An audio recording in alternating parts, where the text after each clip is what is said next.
Welcome to the Double A to Z Sports Podcast, where we cover all things sports from stats and prediction to the ultimate fighting octagon to hitting a homer with a 3-0 count while being up by 7 or more runs after the 8th inning. We're bringing you a full new dynamic sports talk, a podcast that keeps you up to date with all sporting transactions, beef, drama, and rumors.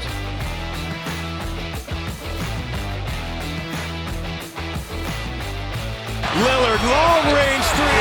We're your hosts, Two Ashens and Zach Smith. Well, happy Monday, everybody. I know we're a day late on that because we recorded a day early, but happy Monday, everybody.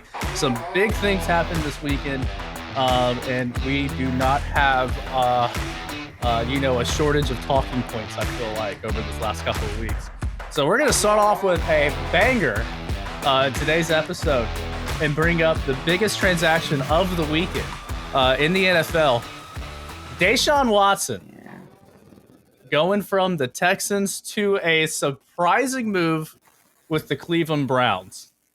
I love the acquisition by the Browns. I love the move because, they just picked up Amari Cooper. They can resign Jarvis Landry. They still got Hooper and David Njoku. I love the pickup. They have two great running backs.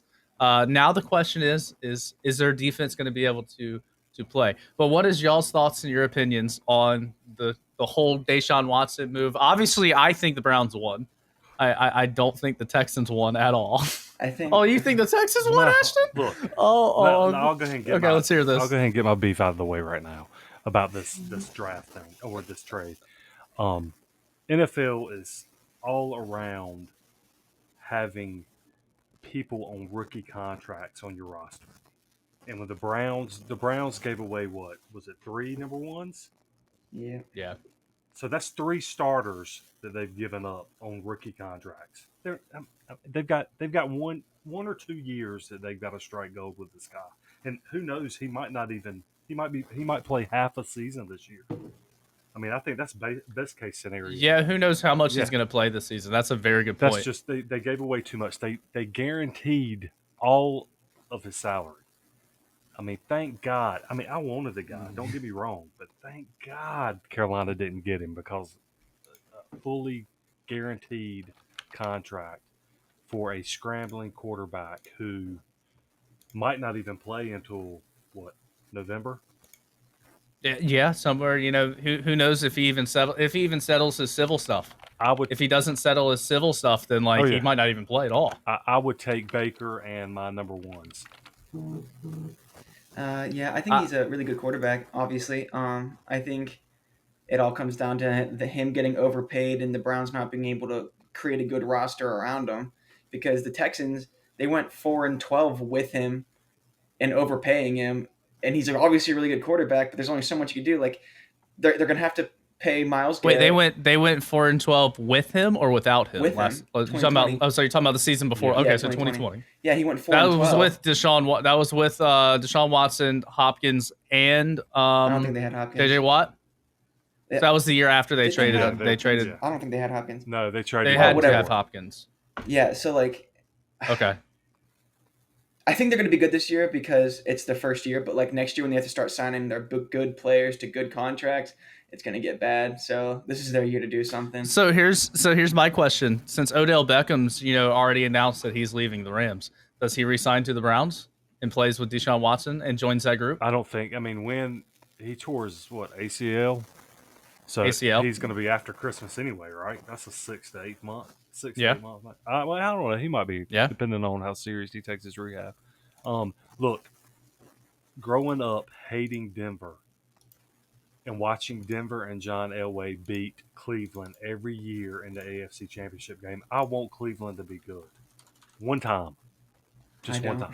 I want them to I hate Cleveland. I mean, I just do. But I don't know if this is the solution to that. So where does Baker go? What do you do with Baker? Because Baker's still a part of your roster. Oh, you got to. Do you keep Baker? So well, here's the thing: do you keep Baker until he's ready to play, like Deshaun Watson? I think they drag it out until they know what they've got. Because here's the problem: Baker's already asked for a trade. He's not. They've already started shopping him. Like, he's ready to leave. He's ready to dip out. And you see, I'm not even sold on Baker's ability outside of Cleveland because can he actually produce with a top receiver? Because he overthrew Odell Beckham the whole time. He overthrew and underthrew him. I don't think he's He a great played terrible quarterback. with Odell Beckham. No, he's not. He's a C tier, borderline on his best day, B tier quarterback. Like on his best day. But like even then, it's like I think people are going to be surprised when he gets a fresh start somewhere. I mean he got a bum rap last year because he hurt his shoulder and played through that, and yeah. I just think I think Swag Baker can come out. I don't know where he goes. I mean, the places that would make sense would be like the Colts, number one. They said they're looking Colts. Yeah. They've got a roster ready to win, but I mean, I just think if he could go in and get a fresh start, he could surprise. Who do the Colts have at wide receiver that he can throw to besides because at the Colts right now I feel like their offense is just hand the ball to Jonathan Taylor. Yeah, but that running back could take a lot of pressure off him, and I know he had that last year too, so that's not. Dude, he had two great running backs like Nick Chubb and Kareem Hunt. So I mean, it's not like he had two running backs that could give him 2,000 yards. Yeah, I feel like I think the Browns are going to be really good this year, but in the future, I think it all depends on how their contracts go because having Deshaun Watson eat up that much money, I think any quarterback, it's a lot of money. That much money is insane, It's a lot of money. Like we already saw, how Mahomes he signed that huge contract, and we literally immediately saw a decline in the defense the next year because they couldn't just pay anybody. It's like Patrick Mahomes, he deserves all that money, but the teams just not only that. I feel like a lot of the NFL teams and the players adapted to Patrick Mahomes and kind of figured him completely out at this point. I think Mahomes is in for a pretty rough couple of years. Same thing with Jackson further. from Baltimore. I mean, you just get those option guy, not option in the historic sense, but those. Well, Mahomes has that arm. Mahomes has a beautiful arm. Mahomes is impossible to figure out, honestly. I think you can figure him out to a certain extent, but I think his talent's just too high to get completely figured out. I agree. I agree, but I mean, it showed last year that teams figured him out a little bit. Yeah. Like they figured out how to stop him. The Buccaneers in the Super Bowl made a blueprint, and everybody else did the same thing, where it was just rush the shit out of him and just make the pocket collapse. Because if he stays in the pocket, he's got to get out of the pocket. And if they force him to run and make him do his thing, I mean, in the Super Bowl against the Buccaneers, you saw him get out of the pocket. He made the right plays. His team just didn't execute because the throws that he was making, diving, still making beautiful passes was just mind-blowing to me that he had 5 people chasing his little ass compared to them little, and still making a dot pass, and then his receivers hitting him right in the chest and just drop it. And I'm like, dude, that was scary to me. But yeah, I kind of agree with that mantra, where I don't really know where Baker goes from here as far as where he winds up at. I don't think he's going to last the whole season in Cleveland by any means. I think the Colts, that's if Deshaun Watson decides to join the team, because if he can settle his civil suits, then I think Deshaun Watson can have a phenomenal year in Cleveland with that. I think their offensive line is too good. But they need to cash in. They need to cash in right now or next season and get Deshaun Watson there. And hopefully he can get his stuff, his personal stuff, behind him and get his demons erased and get him figured out. Yeah. So now let's jump on to what also happened, what we talked about in our breaking news on Friday, Zach. Devontae Adams going to the Las Vegas Raiders to team up with his former college teammate, Derek Carr. I don't know exactly how they played together in college. Obviously, I think they played together phenomenal in my mind, thinking about it, because if you think about it on paper, both players are now successful in the NFL. I think they had a good blueprint in college. I didn't really watch them. I don't really know much about it, but I'm assuming that's the case because they both made the NFL and have very good careers so far. Derek Carr's on his way to having a good career, I should say.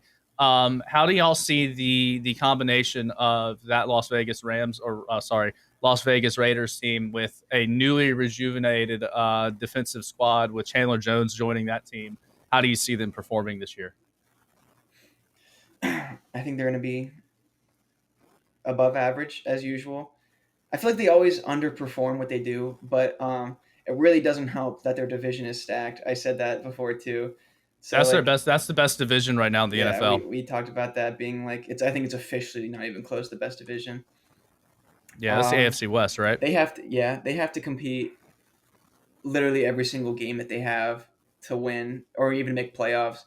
There's also like all 4 of those teams in that division are playoff teams. Absolutely. And the sad part is all 4 of them can't be playoff teams. Yeah, that's the tough part. 3 of them can. So But who's the oddball out there? If there even is an oddball out, who says there's 2 teams Oh, man. that bust? it's So tough. who's the oddball out in the AFC West?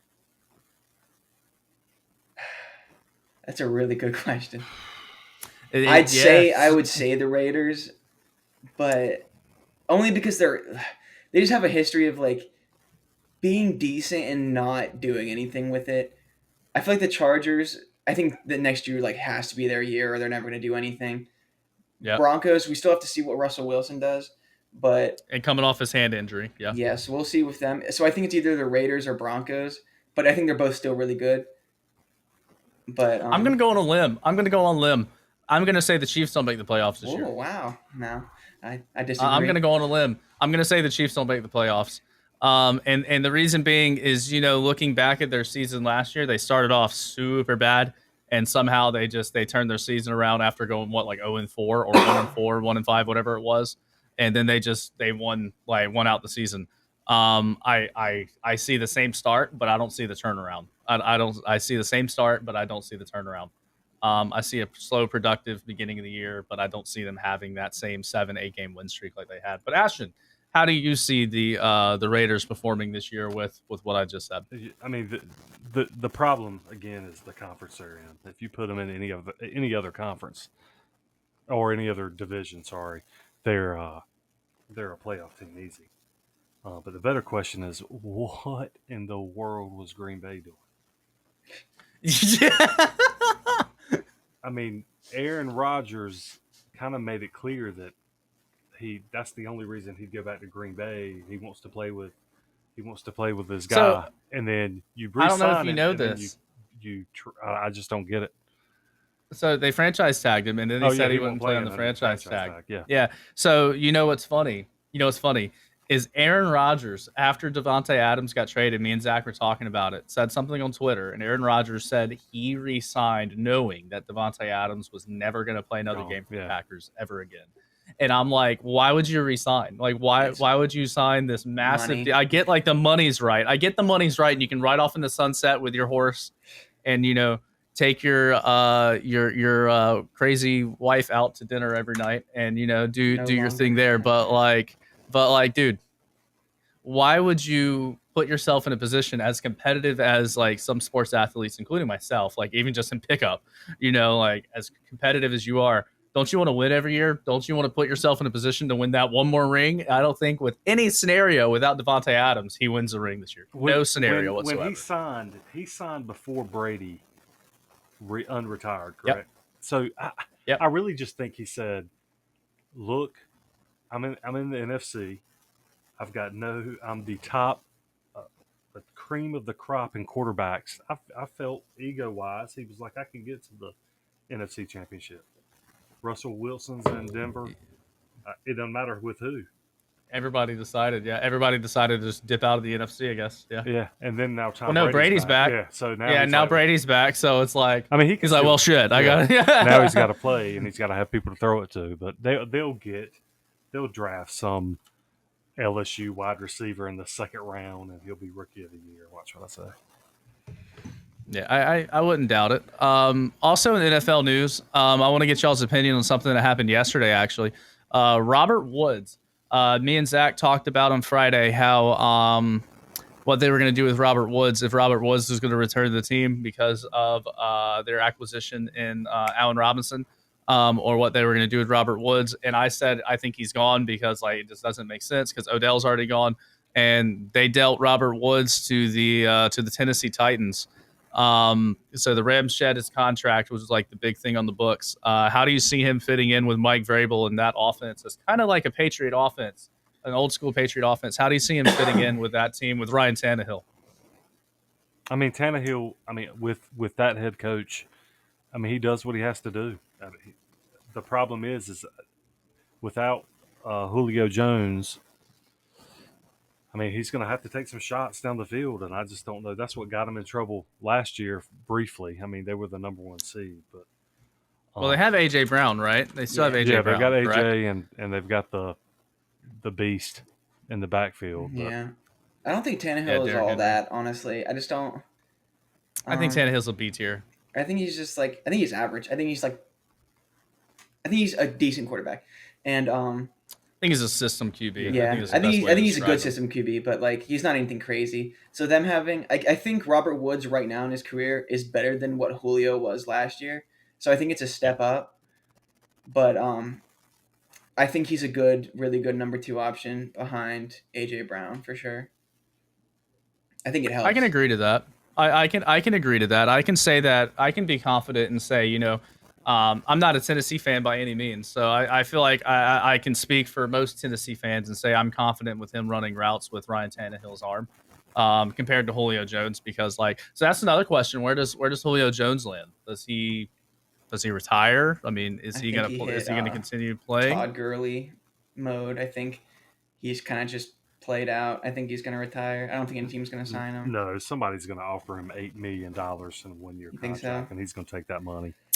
A team that could use him is now Green Bay with Aaron Rodgers. That would be I think that would be a pretty good fit for him to have that. Julio don't want to go up there and play in that cold. He's going to a cold. I don't know where. So you don't think he wants to do that? Honestly, who might need him now is Atlanta, because they don't have any wide receivers. Yeah, exactly. How funny would that be? Yeah, to bring him back to Atlanta and watch him go back to Atlanta and him and Matt Ryan go to the Super Bowl and win a Super Bowl. Like, how funny would that be? And you know what? Two 35-year-old people or 33-year-old people. That was a good pickup by the Titans too, because they got Woods for a 2023 6th-round pick. I mean, that's free. Really good. It was they got him for literally nothing. Because most of the time 6 rounds don't even pan out like that. No, yeah. Unless you're Tom Brady, you get drafted. We also in the have to 6th see round. how the ACL affects him. By the way, Ashton, I want to hear something. Is me and Zach had a heated debate on Friday. I don't know if you watched the video or not. But on Friday, me and Zach were talking about his tier and listing quarterbacks. Okay. This man put Tom Brady in the A tier. Yes. He didn't put him in the S tier. He put him in the A tier. I said, okay, let me defend. My S tiers were Patrick Mahomes, Josh Allen, and Aaron Rodgers. And then the close How can you not A put Brady in that? The close A tier was Herbert, I just Brady, Burrow, Jackson, and like Derek Carr. I don't see. I mean, I tier, dude. I would say if you would defend that A tier out a little bit, I could agree with it. But putting Brady, I mean, and the problem is you can't separate Brady. Little Ashton can't. It's hard for me to. It's hard to separate Brady from his 7 rings to what he is now. Physically, that's what I did. Physically, he's not probably an A tier. He's probably lower than that physically. But you put him behind a defense, like a decent offensive line, and he's going to win a Super Bowl. Every other year. Here's the thing, my big argument was this dude. He has won a Super Bowl every other year. Yeah, so here's my big argument. My big argument is that he threw for almost 5,500 yards last year. Oh yeah, like his how do you wide receivers? It don't matter. How do you go from throwing 5,500 yards to not being an S tier? That makes no sense to me. But my argument was his. We won't hit on this for too long. I think Patrick Mahomes, Josh Allen, and Aaron Rodgers are just. I think they're better quarterbacks. I don't think Aaron Rodgers is a better quarterback. Physically, I'm sorry, I think they're better quarterbacks. And that was my argument. Yeah, I think what they bring to an offense, I don't think there's anybody better than Tom Brady ever, and they're probably never. Tom Brady's in his own tier. Yeah. Tom Brady's in his own tier, in my opinion. That's my opinion. It's the same thing with me and Kobe Bryant in like 2013, pre-Achilles tear. I couldn't take off the Kobe glasses from 2008 because it was like I still had seen him do all those crazy things where it's like somebody scored Kobe like over 50 wasn't... in 4 straight games or something ridiculous like that. Was that the year that he scored? Kobe scored like over 50 in 4 straight games. Yeah, to make the playoffs, and he tore his Achilles. Yeah. Poor Kobe.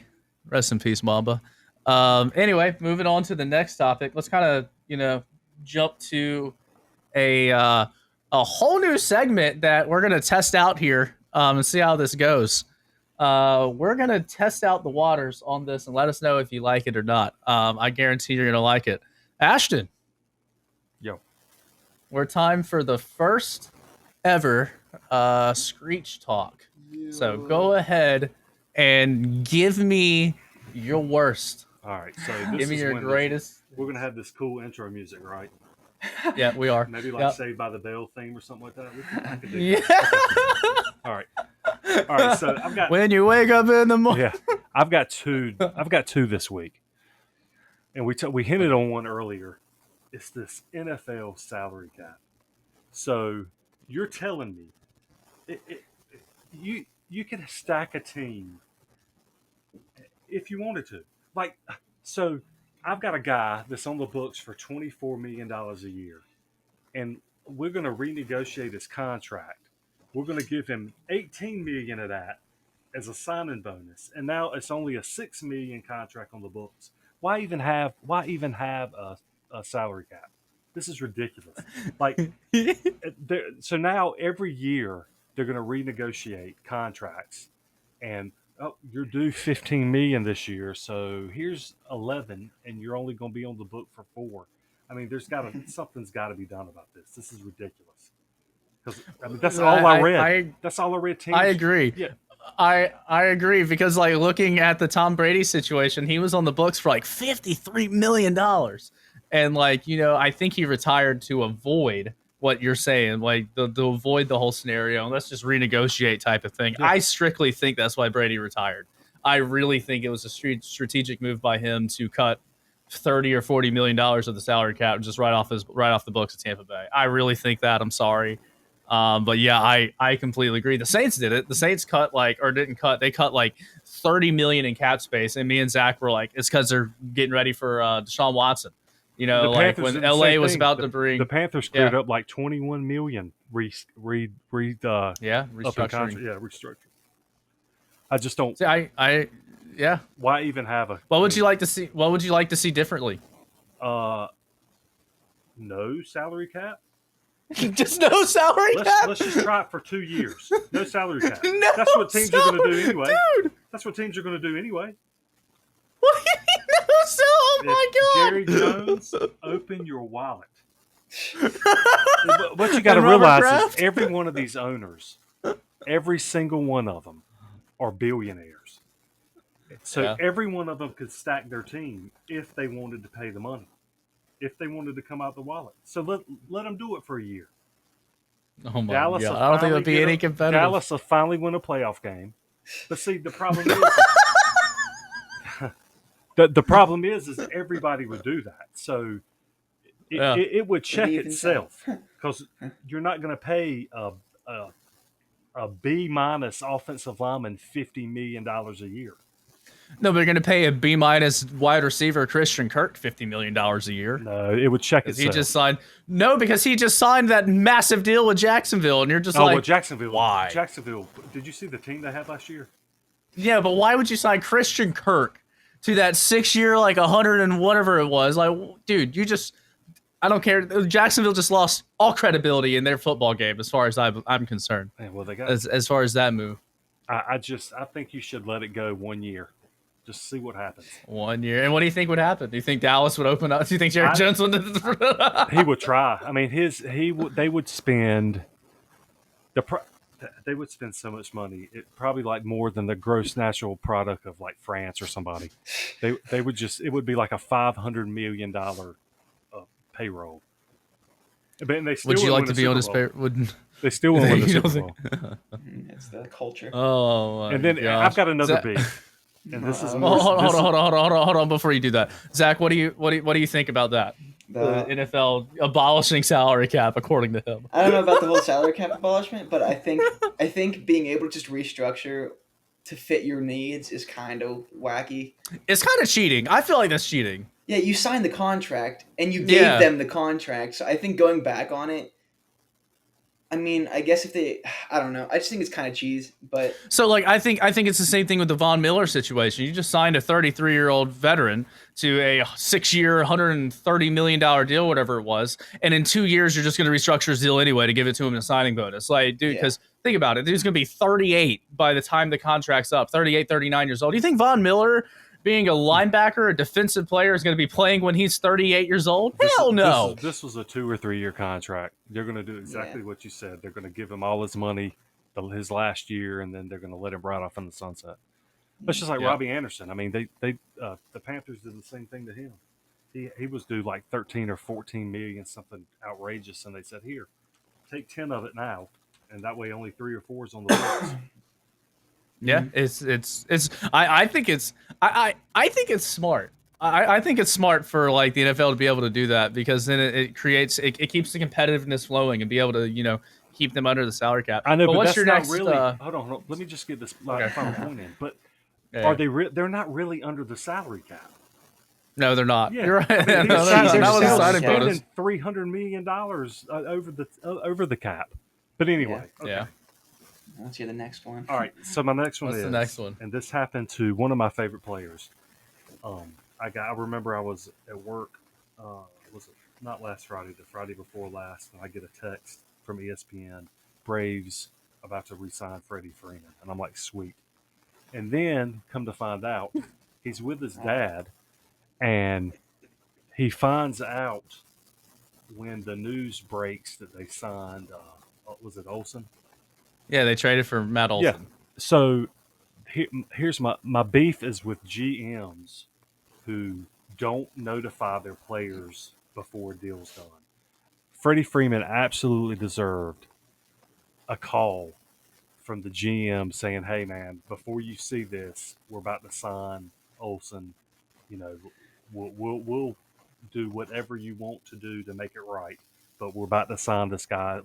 He's younger. You don't even have to give him a reason, but just let." And then It's Matt Olson. It happened with a football player too. The guy from Seattle. Yeah. He found out on Twitter. Yeah. Like, what in the world is going on with GMs? Call your guys, because all that's going to what's his do. name? Bobby Wagner. Yeah, all that's going to do is like players are going to have this sense of like, man, that GM, he's not a player guy, man. He's going to stab you in the back as soon as he can get a same younger. thing with a lot of the NBA, like with trade deadline stuff. It's like you're Ashton. I'm your GM. You're averaging like 20 a game. You're having a breakout season. Hey, Ashton, just so you know, I know you've been seeing a lot of rumors in the thing. We're not going to trade you. Don't worry about it. Keep playing your ass off. Keep going and doing your workouts. We're not trading you. About 3 hours later, you look at your phone. Yeah. Ashton has been traded to the Indiana Pacers for popcorn and Coke, and you're just like, was it? You just told me I'm not being traded. Yeah, like, dude, you just told me I'm not being traded, and now I'm traded. Like that is, I 100% agree with that, because like. It's annoying, because you're like you said, GMs need to pick up the phone and call their players, because like they give you so much for your team and your like Freddie Freeman, he was there for what, 10 years, 15 years? Brave, man. I mean, his last hit for Brave, he caught the last out in the World Series, and his last at bat was a home run. I mean, you can't get more picture perfect than that. And it's like, so like, dude. It's crazy, because same thing as a Cubs fan, the same thing happened to Anthony Rizzo, because Anthony Rizzo is the one that caught the out for the World Series at first base. He kept the ball, put it in his back pocket, didn't throw it to some fan, and gave it to he kept it and gave it to, like, I think it was the pitcher that threw the last game. I can't remember who it was, not the closing pitcher, but the starting pitcher. I think it was Jake Arrieta. I'm not 100% certain, but I think it was Jake Arrieta. But he kept the ball and gave it to Jake Arrieta, I think. And then literally got traded to the Yankees and had no clue. He was on a plane flying home from like his grandmother's his 72nd grandma's birthday party or something like that.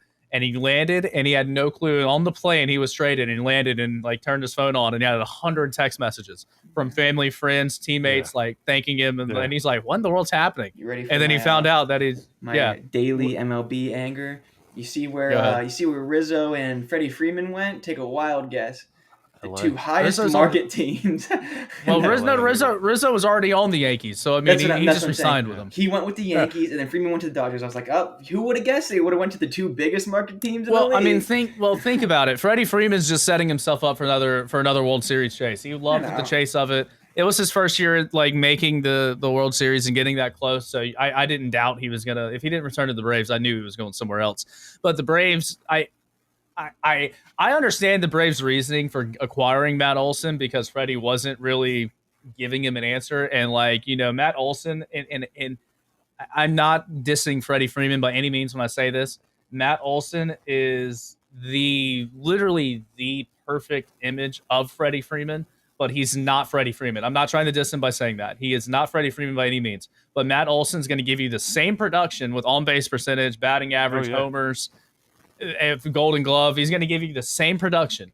Is he going to be able to perform like that in the playoffs like Freddie Freeman did? I don't know. I don't have a problem with the move. I mean, it's a great signing. If you're not going to play your guy, then it's just like there was a movie. Well, like you said, call your players, bro. Yeah, Moneyball. Moneyball in that movie. Brad. Jason Giambi. Yeah, Brad Pitt said, "Man, just tell him the truth." To the whatever the guy's name. Oh Jonah Hill. Yeah, Jonah Hill. He was like, I don't want to do that, and he was like, no, man, just go in there and tell them the truth. They'll respect you for it, and that's how it should be.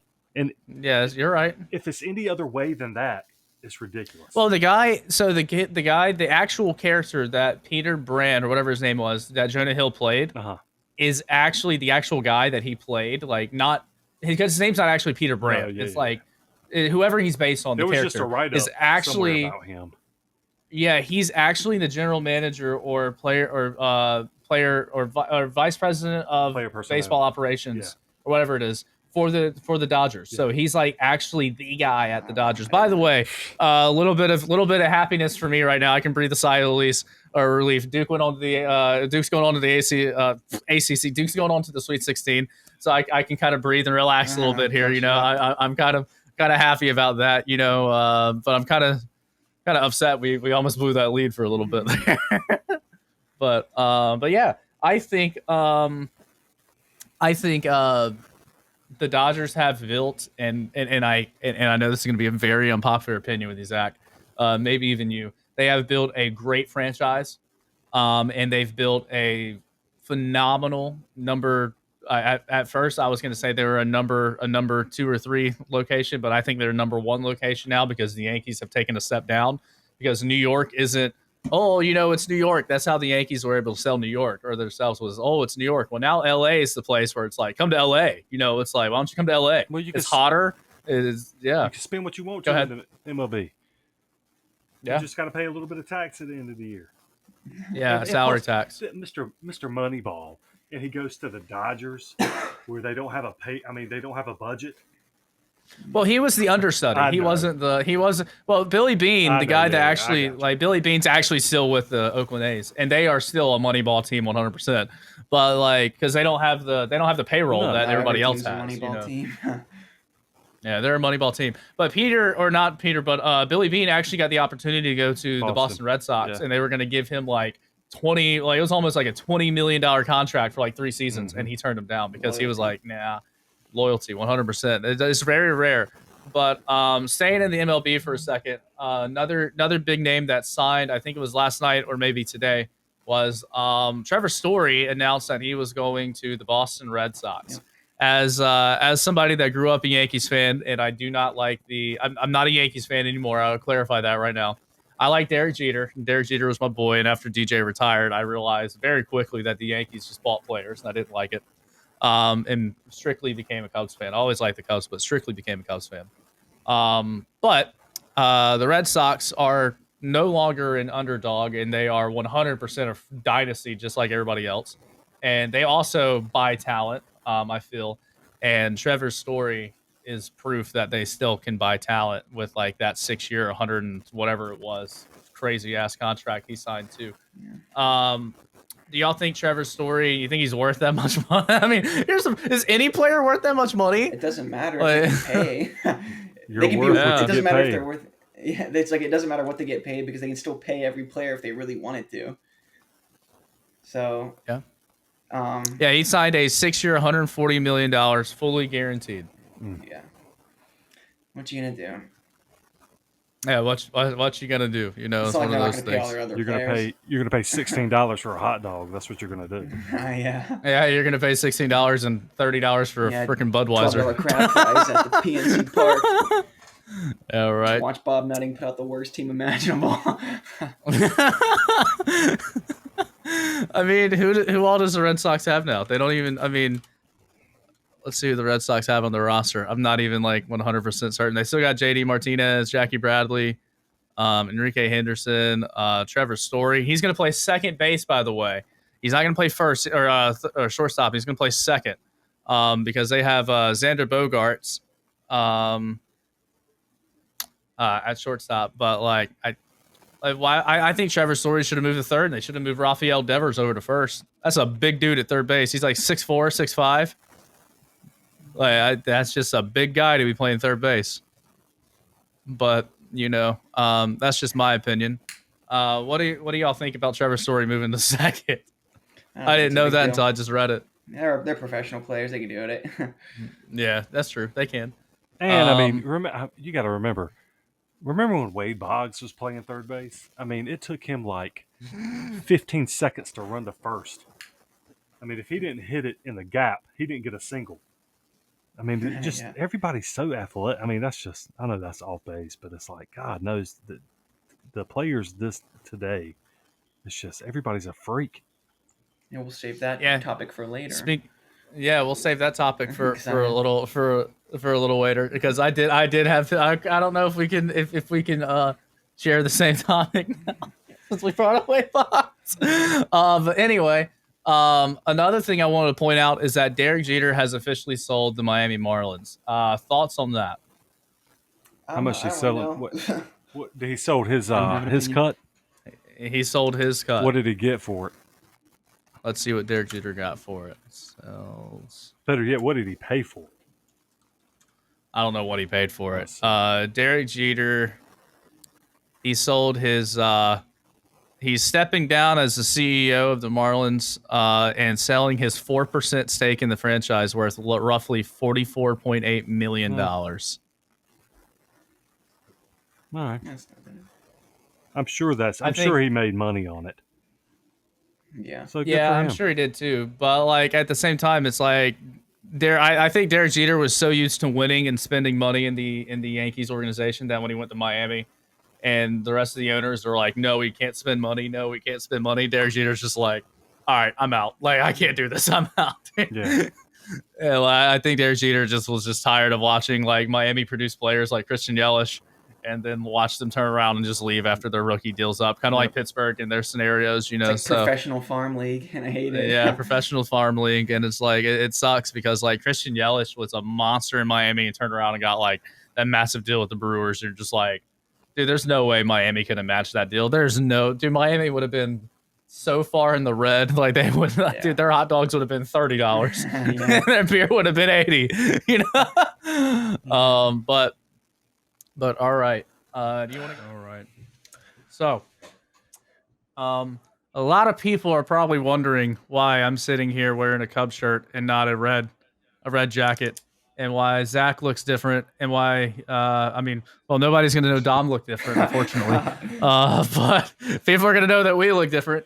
And to explain what happened is our audio got completely contaminated on Dom's end. It's not all Dom's fault. Don't blame Dom. Don't blame Dom. There's a lot of situations that could have been avoided that didn't get avoided because, we're new to this. We have a learning curve. And unfortunately, we learned the super hard way about audio contamination. So again, thanks, Dom, for, showing up very last second at that to come back and, have a conversation. And redo almost an entire segment that we already did. But the good news is that Blockbuster Trade is completely different. We redid the question, so you don't even know. I'm going to be your help. Yeah, dude, you had a historic line. You had 3 50-50s in a row. Dom, thanks for taking your time again. So how are you tonight, doing dude? Well. Yeah, another first day of spring break here. So, my senior classes aren't too hard. First day of spring break in New York. What's that like? Cold? Spring in New York? Yeah. I froze again.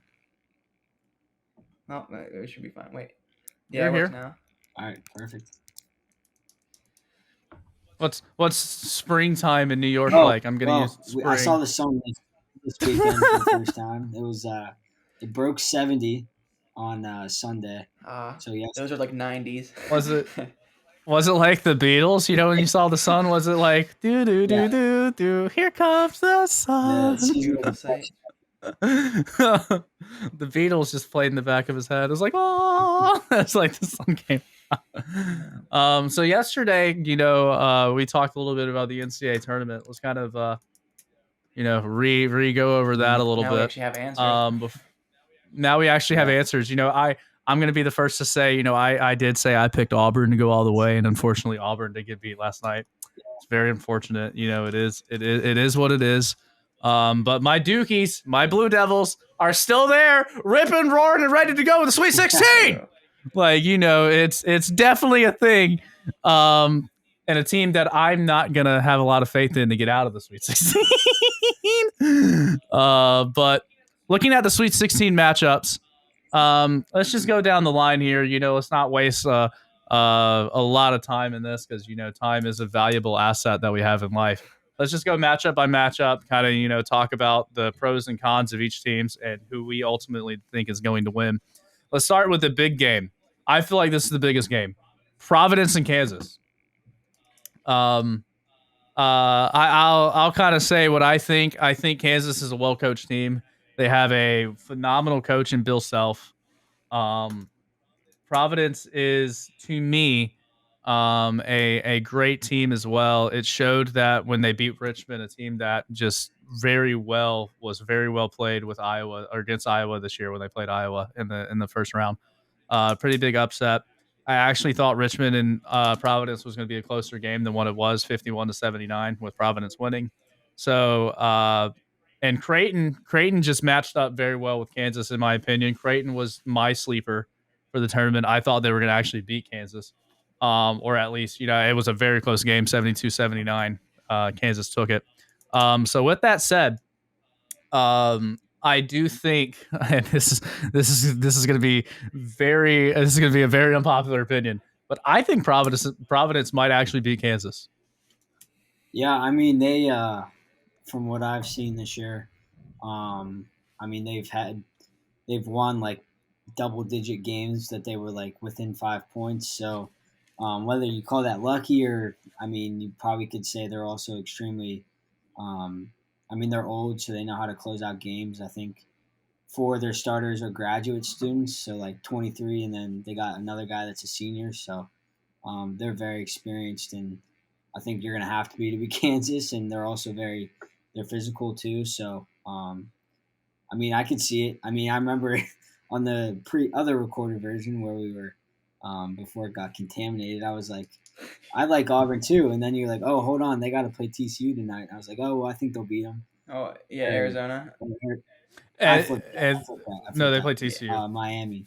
And I was like, oh, they'll beat them. Well, they didn't beat them. Oh, yeah. So. Yeah. Yeah, I told you, Arizona was TCU.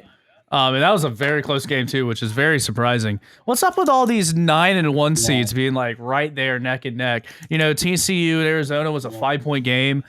Creighton and Kansas was a 7-point game. And at one point Creighton was winning by like 3 points, and you're just like, somewhere in the second half Creighton was up, and then like.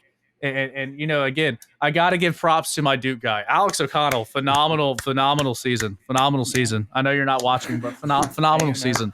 Phenomenal season, man. Phenomenal season. I hope you have life after college, whether it be overseas or wherever you play. Dude, phenomenal year. You had a very good bounce back year from 4 points a game to like 14 points a game. It was phenomenal.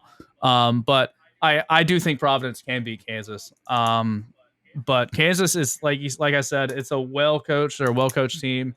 Bill Self is a very, very, very good coach.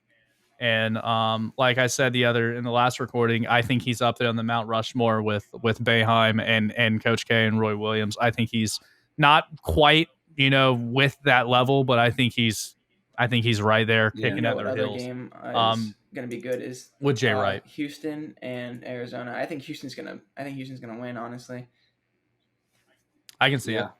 Okay. I can see it. I think I think where Houston's underrated. Houston shouldn't have been a 5 seed.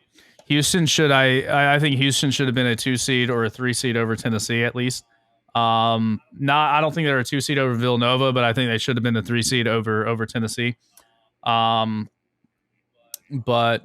Houston's legit. Houston is a very good team.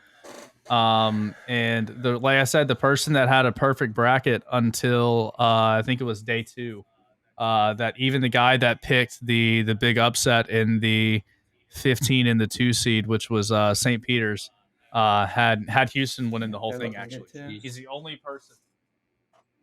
He's the only person that had that upset, which is absolutely crazy to me. That like, and where his bracket like dropped, I think was Michigan and Colorado State. I don't think he had Michigan beating Colorado State. Yeah, I want to hear your new updated opinion, Dom, on your Final Four based off of what we ended up seeing.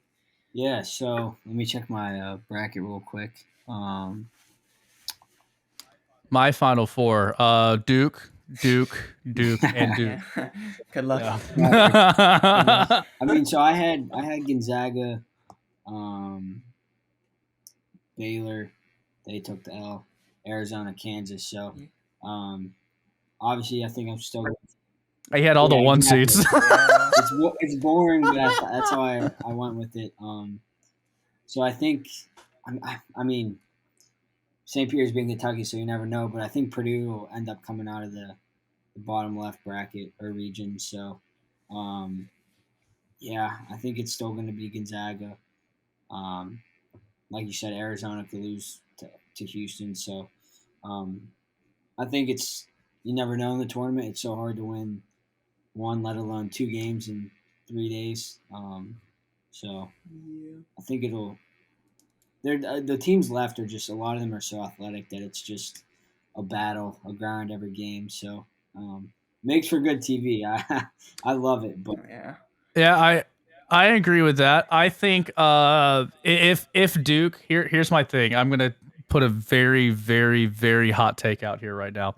If Duke can beat Texas Tech, because Texas Tech's scary.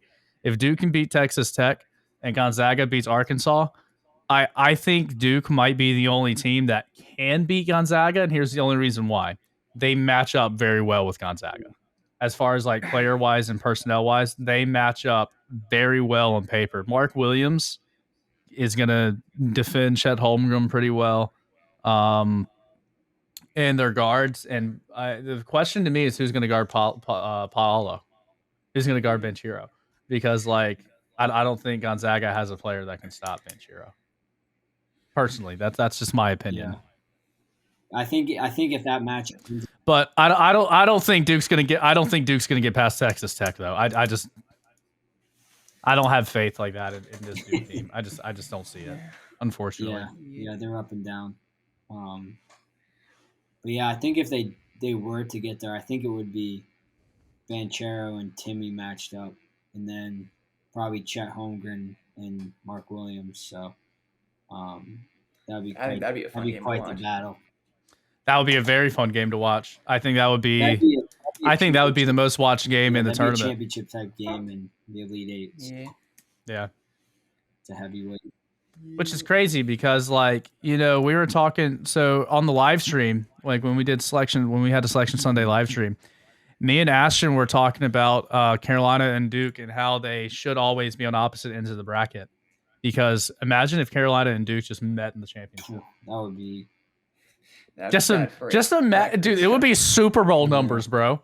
It would be Super Bowl numbers. If Carolina and Duke met in the championship, it would be like the most talked thing in the history of college basketball. Now, imagine if they meet this year in the Final Four, because it could happen. So imagine if they meet in the Final Four and UNC beats Coach K for his final game, not only at Cameron, but then it's his NCAA tournament host. Rough stuff. How salty would Coach K be? He'd be like, dude, Perfect nope. end I to think his like a career. week later, he'd be like, nope, that's it. Nope, Shire, you got to wait one more year. Sorry, John. Oh yeah, I did want to ask you a question, Dom. Yeah. From all the prospects that are in the tournament, who are your favorites going into the NBA? Going in, I just wanted to- yeah. yeah, I think coming into the tournament, I had Chet and Paulo kind of in their own tier at the top. I think they just have the combination of like the physical aspects and everything I've seen from high school to college, and then I mean, this isn't to say that they'll be better over time, but Jaden Ivey has been a pretty top 5 clear pick all year. Plays a lot like John Morant. He always gets that comparison. Jabari Smith, he went out last night, but 6'10", shoots like 43%, can shoot pretty much over anyone from deep, and you can't really teach that. So he was fun to watch. I mean, Duke. Out of curiosity, where do you have Jalen Duran from Kansas, right? Memphis. Their big guy? Yeah. Memphis, Yeah, he's interesting. So he kind of has had an up and down year. Built. Because he started off, I think he started off the season as the consensus like overall number 1 pick, and then he just had like a very, like you said, inconsistent season. So Yeah, like, he was up there. um, He was definitely a top 5. and now he's at like 20. Yeah, I think. he's varied. I think he'll end up going probably mid, like 6 or 7, just because of his physique and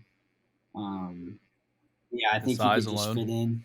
I don't think he'd excel in the NBA game right now, but Yeah.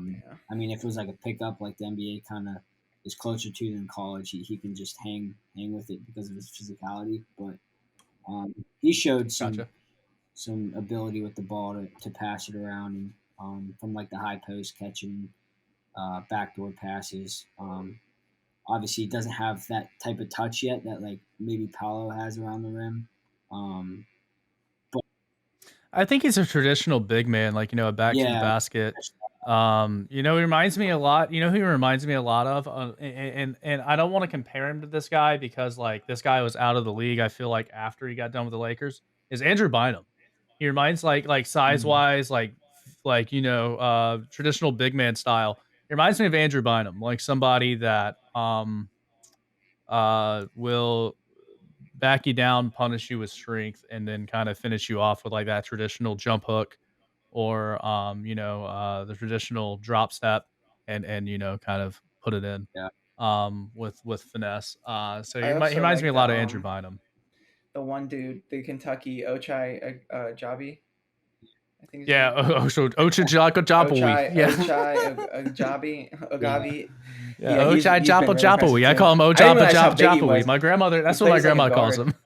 him. Yeah. Hey, he's really good. He's He's a a good guy. Kansas guy. He's pretty good. I think he'll probably end up mid-teens, maybe a little bit higher. Yeah. Depends on what. So I was gonna save this. I was gonna save this talk for.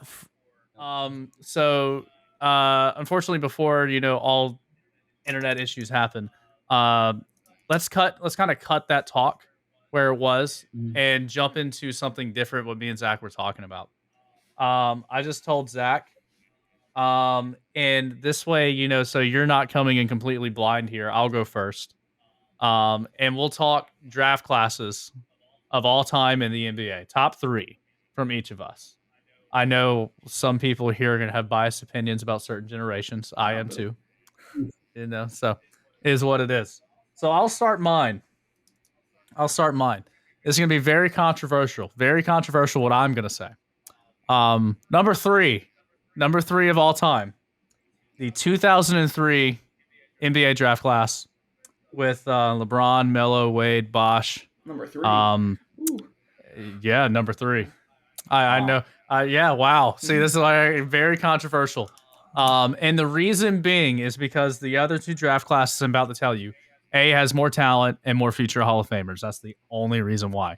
Because name another player out of the 2003 draft class besides LeBron, Melo, Wade, and Bosh. Go ahead, I'll wait.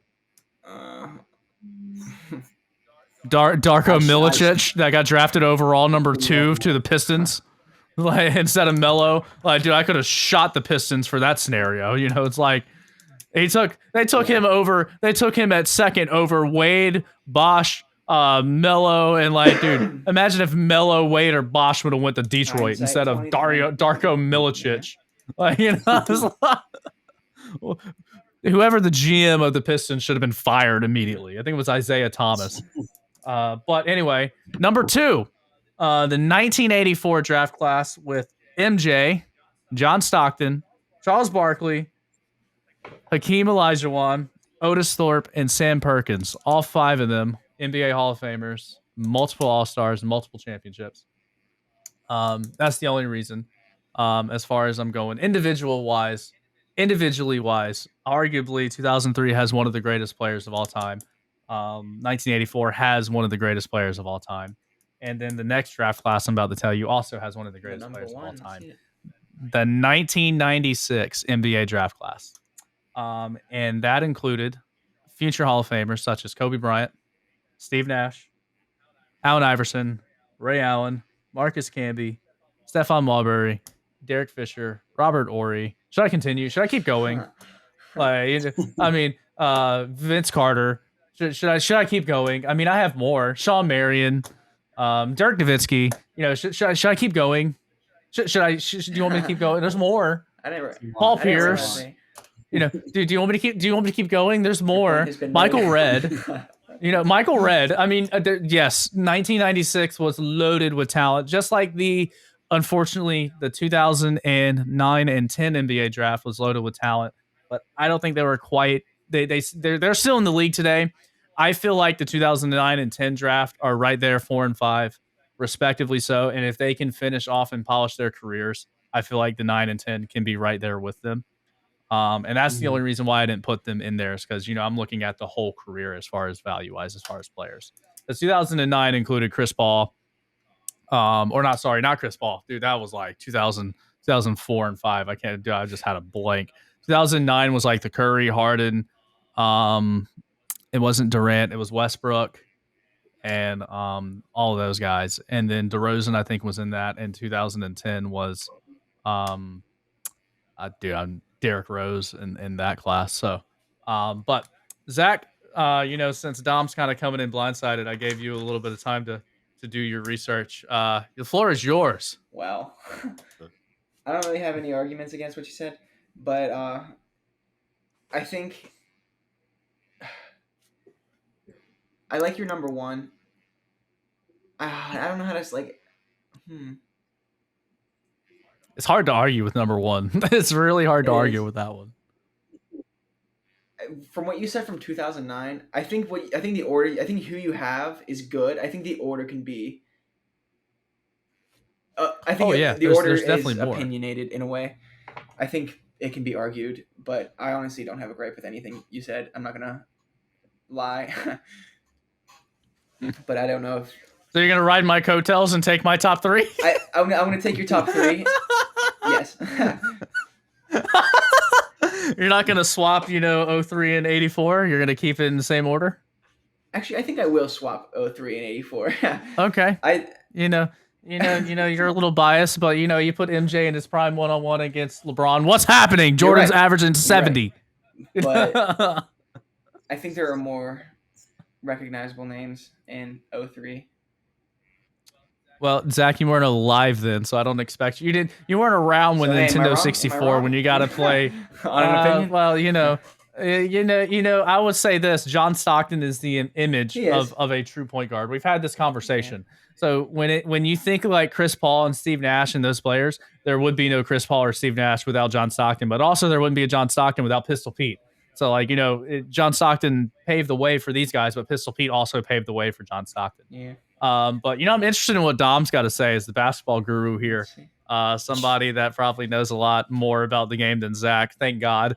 Dom, what is your I know you're kind of coming in blindsided by this. What is your top 3 NBA draft classes? Yeah, I mean, I'm looking them up real quick, just trying to refresh my memory. Let me see. So 2003. I feel like the 2003 just because it was part or kind of at the start of the digital age. It's just so like fondly remembered. With everyone right now, you get those pictures of them with their flip phones and They're big yeah, suits. guys are the best People are part. talking on cell phones with things like this. Hey, how's it going? Yeah, they all wire. No, what those big things are. I definitely would put 84. I think first. Um, I don't know. At the number one, like your number one choice. Yeah, I think. What was the other one? 96 Yeah. draft class. I don't know what that. Yeah, 96 was Steve Nash, Kobe Bryant, Allen Iverson, Ray Allen, Marcus Camby, Stephon Marbury, Derek Fisher. That was just what I wrote down, just to name a few. There was more, obviously Paul Pierce. There was more players in that draft class. I think KG was also in that one. I'd have to go probably 84. Okay. First, and then to be honest, I'd have See to. a man that respects the game. Look at that, Zach. It's tough. 2003 is. Dude, It's an iconic draft, dude. It's an iconic draft. You had 4 or 5 of like some of the greatest players of our generation get drafted in one draft class. And it's crazy to look back at how Darko Milicic, got drafted second. Like, dude, no, stop. There's no vendetta. Think about it. You're a GM in the league, and you just literally watched LeBron, Melo, Wade, and Bosh all play in college, and then you're like, but we're gonna draft this guy from Europe called Darko Milicic. Like, dude, It's like this dude was so unheard of. No, Greg Oden played in college. You still could see him play, and you still knew he was a dominant force. And Greg Oden was riddled by injuries. Had nothing to do with that. This is a dude overseas. No, it's not hindsight 2020. Greg Oden. I'm sorry. Listen, Greg. This is a whole hot take in itself. Greg Oden was dominating college basketball. He was obviously the second or first pick between him and Kevin Durant. Yes, you could argue between those two. But if anybody else was in those top twos, sorry, no. Greg Oden dominated a season with a broken hand playing left-handed. Yeah. Left-handed, Zach. Hey, the arguments were this dude shot 80% from the free throw line left. He got hurt. He had injuries. That's not my problem. I'll give you. Okay, you're right. But, dude, he was clearly at that time was the 1 or 2 pick. Greg Oden was not a bust. He just got injured, and that's it. But I love how I'm taking Dom's time from him. Dom. 2 and 3. Yeah, I mean, I think another thing is, let me check the 96 order. Okay, so Camby went. Please. I think just one big thing about the 03 is they all went, well, obviously besides what you said, but they pretty much went like in a row. So that's what kind of makes it like so memorable. But yeah, but Darko Milicic at number 2. I think it's debatable, obviously, but I think I'd probably go 03 first, just because of. Wait, 03 at 2 or at 1? Or 03, yeah. Sorry, first at 2. Between those two. Okay. So I would go 84, 03, 96. Then I will throw in 2020. 2020 might be. 2020 is looking good. What was the Luka Trae Young class? A lot of good players in that class. So. I don't know where Luka. Yeah. Well, we gotta wait for that class. We gotta wait for them to develop. We can't throw them in there right now, dude. That's the problem. Is everybody wants to just discredit all these older players, dude. 96 has 7 Hall of Famers. We don't know how many of these newer classes have, 7 Hall of Famers, and there's possibly for 8, 9, and 10 next year. And you're gonna tell me that they are not the number 1 draft class? Yes. No, no, you're not. All right. But we'll definitely have that conversation with Ashton another time between the 3 of us. But I just wanted to get and as well as the NFL, MLB, and other stuff like that, because we'll all have our own opinions. Obviously, the MLB is going to be really hard because they have 1,000 rounds. But while we're talking about the NBA, and draft, who was the biggest steal in the history of the NBA draft? What player was the biggest steal in history of the NBA draft. I have an opinion. I have 2 players I can say were steals. If you can think of one off the top of your head. The first one that comes to my mind is Jokic. Yeah. Got an MVP player at, I'm pretty sure it was That was a good one. 46. Yep, that was a good one. Jokic draft pick. Yeah, he was like 46. He was definitely a second rounder. He was like 46, 47, 41. Yeah. He was definitely second rounder, late second rounder at that.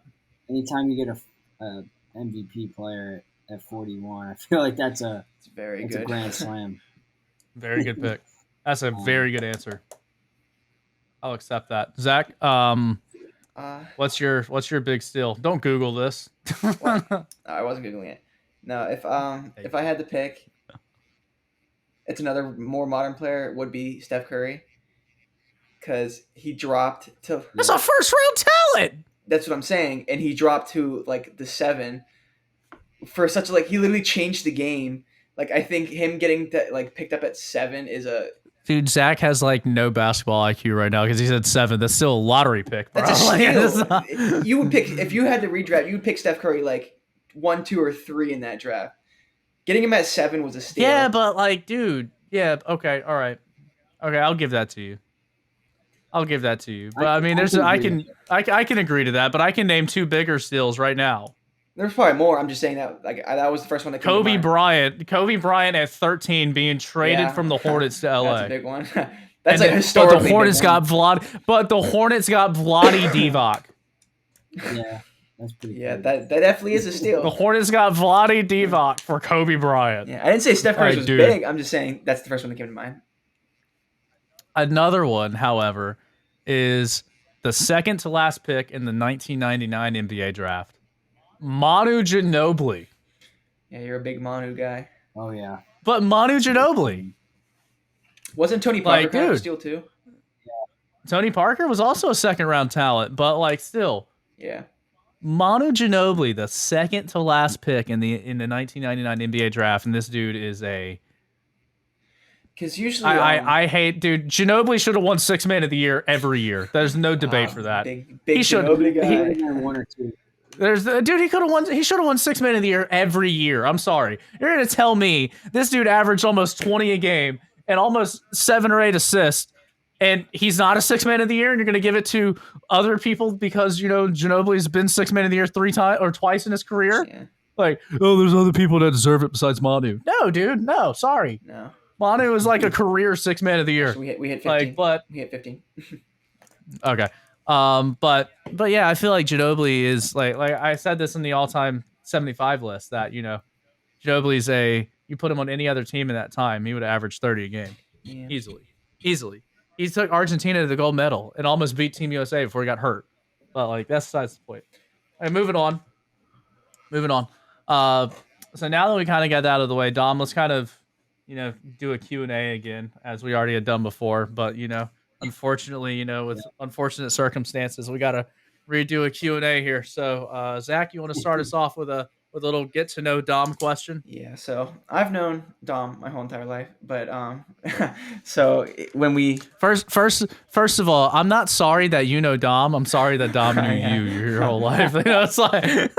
Yeah, but when it comes to going to Syracuse, being all by yourself, how was it like to go up there and like become you again up in New York and find what you love and what you do? Yeah, I mean it was definitely a change. Zach knows this, but I have a twin brother, and I pretty much grew up with him. We were together all the time. So he's also a manager for a team, right? Yeah, he's down in Queens at St. John's. So that's awesome. We got a little New York rivalry. Yeah. So we don't look alike, which is, I mean, maybe a little bit. We're not identical. So that's always I always liked it. We're together, but we're different. Yeah. So, but yeah, so I came up here and kind of had to not reinvent myself because, I mean, I didn't really change, but it's a different environment and new people. So, but yeah, I mean, I got involved with the basketball team here my second week. So there was only like a week or two where I didn't really have a a family or a basketball team to be around. So I do remember that first couple weeks. I was like, man, what am I going to do Yeah. for 4 years? Because I didn't know I was going to Study be and with the just team. do nothing. Yeah, exactly. But I didn't know I was going to be Where with the where am team. I gonna get all my free food from? Yeah, yeah, that was. I'll have to It's get a back pretty to big that. perk. Yeah, I'll walk into that It's a question. massive. Walk us through a day in the life of a Syracuse manager. Yeah, so it's definitely like you work up to more roles. So as like a freshman and sophomore, you're more of just showing up to practice, rebounding, wiping up sweat when you have to. But I'll walk you through a senior. Like when you're a senior, you're more involved. So I mean, any normal day, if we got a game, we're up for class or whatever in the mornings. When you're a senior, you really try to schedule morning classes so you're free most of the day. So I get up early, go to class. As soon as I'm done with class, and I'm headed over to our practice facility. So that could be in the afternoon. We usually practice at 4 every day.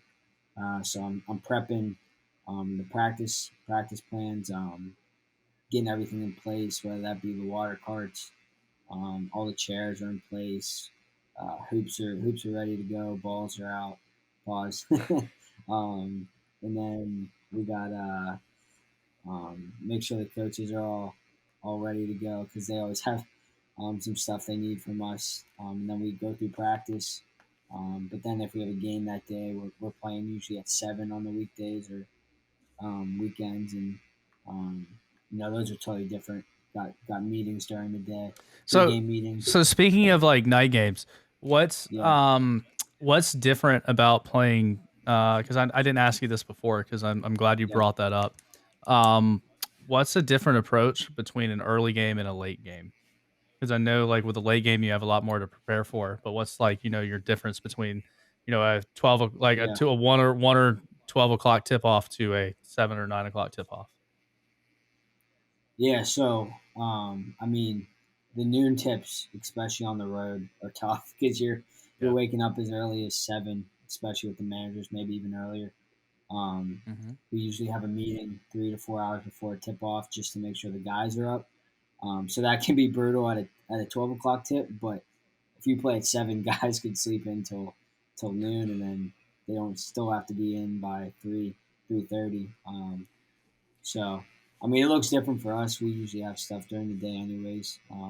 Like if we play at 7, sometimes we'll have a shoot around noon, so the guys can go in and get shots. It's sometimes optional, sometimes mandatory. So at shoot around, how many times do you actually get to like go out there and showcase your talents? Maybe I get some shots up like right in before and maybe after. We've has played. Boeheim ever some seen you manager shoot and he's one-on-ones. just like, want that has guy. Boeheim ever seen you shoot and be like, well, Dom, you ever like won a scholarship? Has Boeheim ever like, No, I wish. He's been down there when we play manager pickups, so a couple times like we'll play. His office overlooks like the practice But facility. that's he's scary. probably in disgust, just like shaking his head, just like, oh my Yeah. god. What's going on down there? Who are these scrubs? So, but yeah, he's got the big plexiglass or window, whatever, so he can see down. But He's probably looking down there at 80 years old. I can still beat them. yeah, So I mean, I've had to jump in the summer practices here and there, and when we do our zone stuff, I'd have to stand in there and pass the ball around, but nothing ever full speed because I would not be able to keep up. Well, I don't think there's anybody on this show that would even be able to. Maybe the other. Maybe all right. Here we So go. I'm gonna turn the dial. No, I'm gonna turn the dial back. Not me. I know. No, the other Ashton that you met the other night. He's 6'4". He's 6'4". Okay. He had some D1 looks when he was in high school, and he didn't end up going and playing in college because he had some issues. I won't bring him up. That's on him to bring him up. But I mean, if he could turn the dial back and be 20, I'd say 2021-ish, not when he was in high school, 2021-ish, he probably could keep up with a D1 team. but like I Yeah. don't think he would average, like 20, 30 D1 points a players are game. I built think he different. could go. I think he could come on a court and hit like 2 threes or 3 threes and play some defense and then go right back to the give you some, be that role player that'll give you like 4 or 5 minutes, 10 minutes, whatever it is, and go up Yeah. and down the floor and make some good plays, And I feel like he could have been that guy in D1 at a point in his life, but not at 40 some years old. I do have another Yeah. question. Yeah. It's It was you yeah. brought it up the other time. It was, what would be your most fond memory of the time that you spent at Syracuse? So now you have more time to reflect on it. I guess you can be less on the spot. Yeah. Yeah. I mean, outside of basketball, I've had a lot of good friends too. I don't want to sound like it's Yeah, just the guys there. I met a ton of guys my freshman year on our floor and live with them still. So I wouldn't trade that for anything. But I mean, with the team, it's been. I think the biggest thing is obviously getting to know the players and the staff, but being able to do stuff outside of basketball with them. I talked about it a little bit, but like the cookouts at Coach Boeheim's house were some of the coolest things ever. Just being there and playing can jam or spike ball in the front yard with the guys, and they going and and finding and his gold medals. and you mentioned that too, and you mentioned he had a half court in his basement, right? Yeah, they got a That's full crazy. half court. They got the three hoops. They got the main hoop with like the lines. Then they got two hoops coming out on the sides. So So they can play a little full nice court setup. action with like 4-on-4 or whatever, it's a three on little three. half Yeah, court pickup. So yeah, that's yeah, they not got the bad. full shooting gun or whatever down there too. Yeah. So it's a full facility. So what was it like? I know you touched on this before, but what was it like working with a coach as prestigious as Jim Boeheim?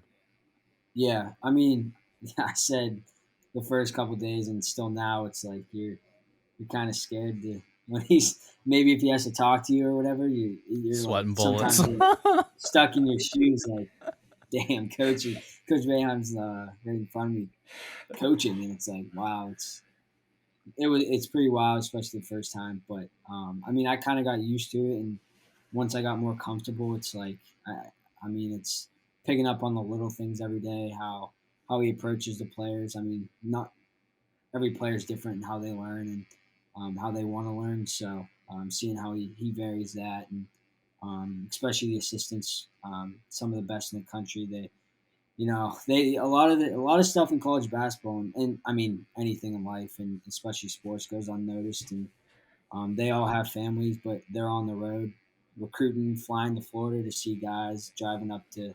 We'll have road trips where we'll play in Virginia, and sometimes they'll stay behind and watch games for a whole weekend, and then fly back up on Monday. And people don't see that, but they're away from their families, and It's a so hard being life. able to see that, yeah, being able to see that grind first person is pretty cool, and I'm super grateful for that, and um, I think the mentality you have to be in sports is a lot. So I'm So grateful I for. I know I know the East NCAA recently changed their, and this is something I didn't ask you before, so I'm kind of glad we're getting a new second chance here where we actually can hear you and actually talk to you instead of a choppy answer sometimes.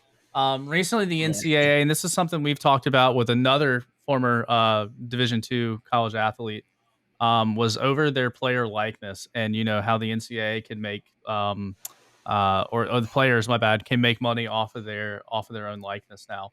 yeah, And when I asked him if it would have changed his mind to go play D1, he said it definitely would have been a consideration. mm, With that said, I know you know a lot of personal D1 athletes and stuff like that. Do you feel that it's a good thing for college athletes to make money off of their name, or do you think you liked it the old way where the college athletes come into school to work to make money, so that way it's not like, well, here's $1 million, don't do something the rest of your life. yeah. I mean, I think it's. I mean, we had meetings in the summer as soon as it happened. I was lucky enough to be in there. Um, we had a couple guys come in that we like hired to come in and talk to the guys, and um, kind of not teach them because like they know a little bit about it, but pretty much guide them on how to maneuver it, the NIL stuff, and I think it's great. I think it's 100% was overdue. I think the real argument is once people are like, we need to pay the players. I think that's a lot different, like a salary type thing. That's a way different argument than the NIL stuff because Well, the problem is, how do you prior pay to, a player a salary like at a school? Like how do yeah, schools play exactly. them? Like, Because like say teams like, and I know we're gonna go down a rabbit hole here, but say teams that are yeah, privately funded like Duke, and then teams that are publicly mhm. funded like public schools. I don't know. Is Syracuse? I think Syracuse is public school, right? Or is Syracuse a Yeah, private school? it's Duke. it's public. So with schools that are publicly funded like Duke that have doctors, lawyers, Yeah, that are like all privately funded, um, they're obviously going to have more money in those scenarios. Like, Yale, Princeton, Harvard, they're all going to have Ivy League schools are going to have more money. So, like, is the athletes going to go play at a place that, pays them a higher salary? Is there going to be an even salary across the board? If they did go a salary route, how would that work? yeah. I lied. Syracuse is a private. I don't know why I So, said that. I gotta admit so that. I yeah, gotta admit so that. you're okay. But yeah, but I mean, it's the salary stuff. You can. I don't even know. It's so many moving parts, but I don't even want to get Have you into that. have So you Yeah, it's ever definitely have you ever seen confusing. the movie?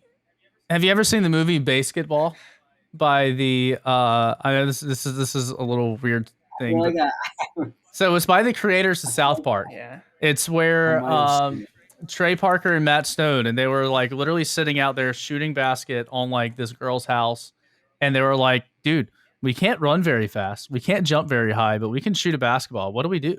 And then like these guys are like walk up to him, and they're like, "Hey, you want to play 2-on-2?" And he's like, "Yeah." He's like, "How hard can it be? They can't be that good." And then they start dunking and doing all these crazy stuff, like doing between the leg shots. And the guy's like, "We're gonna play or what?" And he's like, "Yeah." And he goes, "But we're not gonna play that pansy 2-on-2 shit you play in the hood." And he's like, "Well, what are we gonna do?" He's like, "We're gonna play we're gonna play a game where I take a shot, and if you miss, you get a letter." He's like, "So like horse?" They're like, "No, it's not like horse. It's baseball rules." So they literally made up this game where it was like, yeah, the hot dogs, like behind the hot dogs was a home run, and like half court was a second or a triple, top of the key was a double, and like and you get 3 misses and you're out. So I like very they were vaguely coming up with remember this the movie. whole so they were coming up with this whole new scheme, right? And where I'm going to tie this in at's right here. Don't worry. I'm going to tie it in. I'm going to tie it in. Don't worry. Here's where it comes. So, like in basketball, there were the old guys that created this whole new fundamental and whole new side of sports. And then it like became like this nationally like big thing. In basketball, the players, they didn't have salaries. They weren't allowed to sign endorsement deals. They weren't allowed to have salaries. And the owners just basically paid the players like rent, food, and stuff like that. And that was it. And then they signed a deal where it said, the owners can or the players can make money. And while they were sitting in there was a dumb athlete that was like, he goes, like, "So how do you think Shaq made all of his money?" And the guy's like, "Well, Shaq made all of his money in college, duh." And it was like when he said that, that was the joke. So like how I'm tying this in is like, the players obviously in college don't make a salary, but if Mhm. they start making a salary, is it going to turn into the same thing as like, national like NBA status, or is it going to turn into like, because players like think of it, I think like this, players like I'm going to use Zion as an example. Players like Zion who had that knee injury and had an opportunity, lost like blew through a shoe, unheard of, blew through a shoe, had a knee injury and could potentially have just lost out on millions of dollars in that scenario.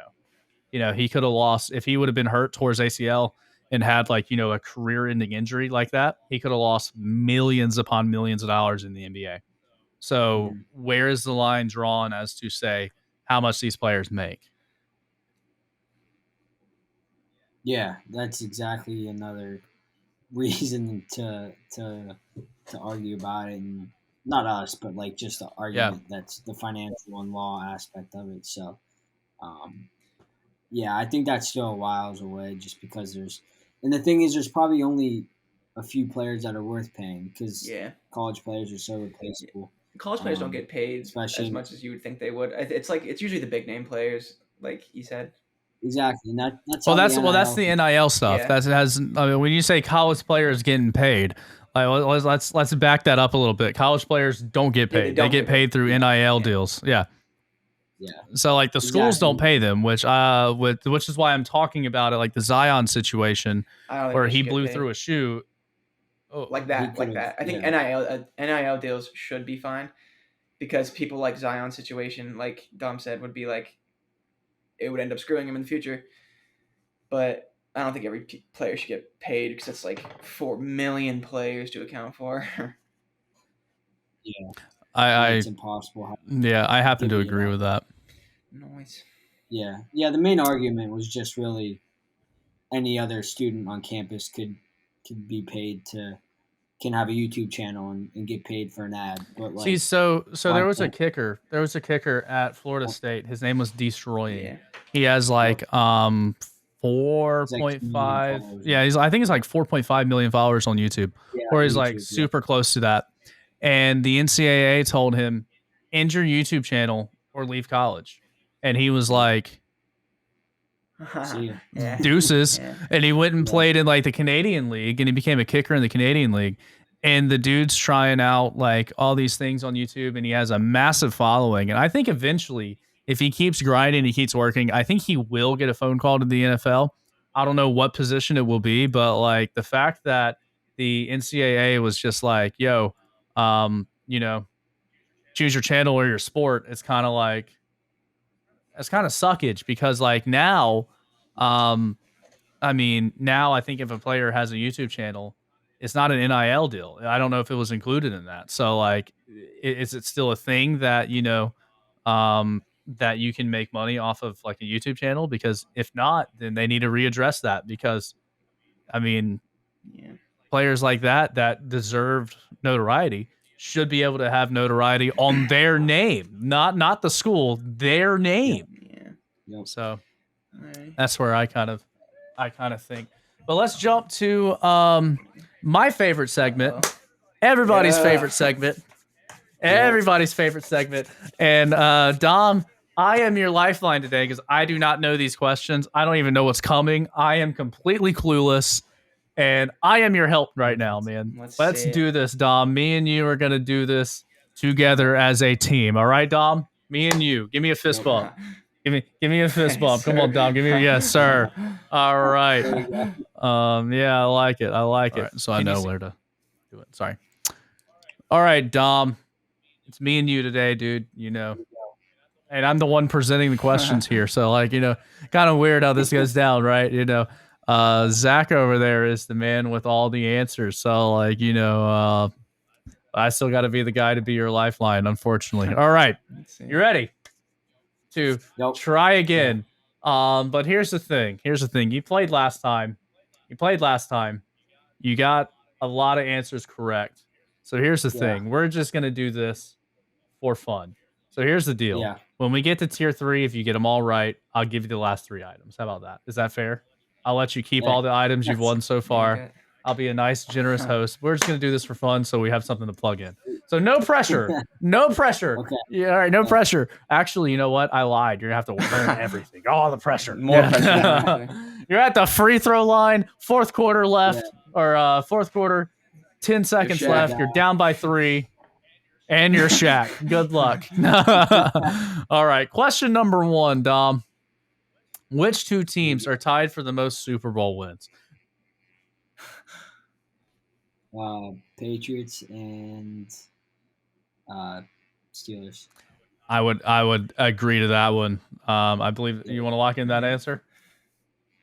Just tied it up, right? Boom. Absolutely correct. Good job. Yay. Yeah. Yeah, some Pittsburgh knowledge. At least, obviously, it was the Patriots because Tom Brady. Boo. No boo. You still. That's- So Dom, really quick. Dom, I got a Boo. question Here we go. for you. Yeah. Dom, I got a question for you. Is Tom Brady an S tier quarterback right now? Right now? Yeah. Oh, I don't. I have think- good. 5,500 yards last year. I had him in A tier, and this man 5,500 was yards yelling last at year. me. 5,500 yards last year. I had him in A tiers. Yeah, but 52 I have a hard touchdowns time- last season and 7 interceptions and he's not an S tier quarterback. Don't listen to him. Next question. Yeah, I mean, you also got to argue how many quarterbacks are you putting in the S. That's what I said. He put Aaron Rodgers in there. Tom Brady's better than Aaron I had Rodgers. Aaron Rodgers, Patrick Mahomes, and Josh Allen. That's it. Yeah, he's better than Josh Allen too. I'm sorry. Whatever. Question 2. We're not doing this right now. All right. Question number 2, Dom. The Olympics is held every years. It's got to be 4, unless it's a trick question. But I'm going to say 4. You want to lock in that answer? Lock that bad boy in. Yeah. All right. This is the Summer Olympics. Yeah. It is not. It is 4. Because the summer and 4. the winter alternate too. It's every 4 Yeah. years. Every 4 years. Yep. Question number 3, Dom. What sport is known as America's pastime? It should be called favorite pastime, by the way. Yeah. Baseball. Baseball. That is the Baseball. correct Badminton. answer. I didn't even have to think about that one. All right. How confident are you rolling into tier number 2, Dom? I think I was 3 for 3 last time. You were so 3 for 3 last time. You were 3 I'm for 3. Feeling the see. same. Let's Keep it going. keep it going. Let's keep the high energy and the high. Let's keep everything up here. What team is considered the oldest NFL team? Oh, man. Okay. 20 seconds, Mr. Marsh. Let's see.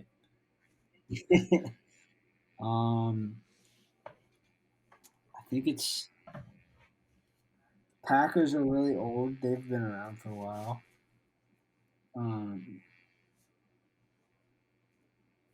I'll go Cowboys. Yeah, I'll go Packers. We go Packers. Yeah. Let's see. It is the Green Bay Packers. You finally got it right. 50-50. I was thinking Packers or Jets because the Jets were originally in New York, or no, not the Jets. My bad. The Titans. The Titans moved from New York to Tennessee. So and they were the New Jersey Titans, and then they were the New York Titans, and then they moved from New York to Tennessee. So I was originally thinking Titans or Packers. Those are my two things. That was my two things. All right. Question number 5, Dom. Who was the first one? See, throw back your knowledge from 2 years ago.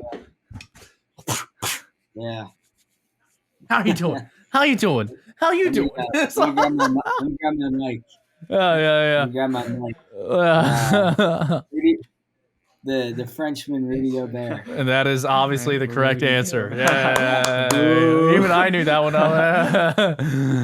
Boo, Rudy Gobert. All right. Question number 6. How many rings are on the Olympic flag? 5. Quick. I think that is correct. 5. It is correct. It is 5. No. There you go. Good job. Yeah, 3 on top, 2 on the bottom. 66. Good job. All right. How are you feeling rolling into tier 3? You're doing just as good as you were last time. I was similar, and then the tier 3 was what shut me down. So tier 3 is what shut you down last time. You went 0 for 3 in tier 3. These tier 3s are not as hard. I shut myself down. Yeah. Hey, shot yourself down. You got the 50-50s, unfortunately. Flashback to one of the 50-50s. Yeah. You know. All right. No, it was not Karl Malone. PTSD. All right, question number 7. What is the oldest country to have played in every single soccer World Cup? This is The only country. This is easy. I think it's Brazil. You want to lock in that answer?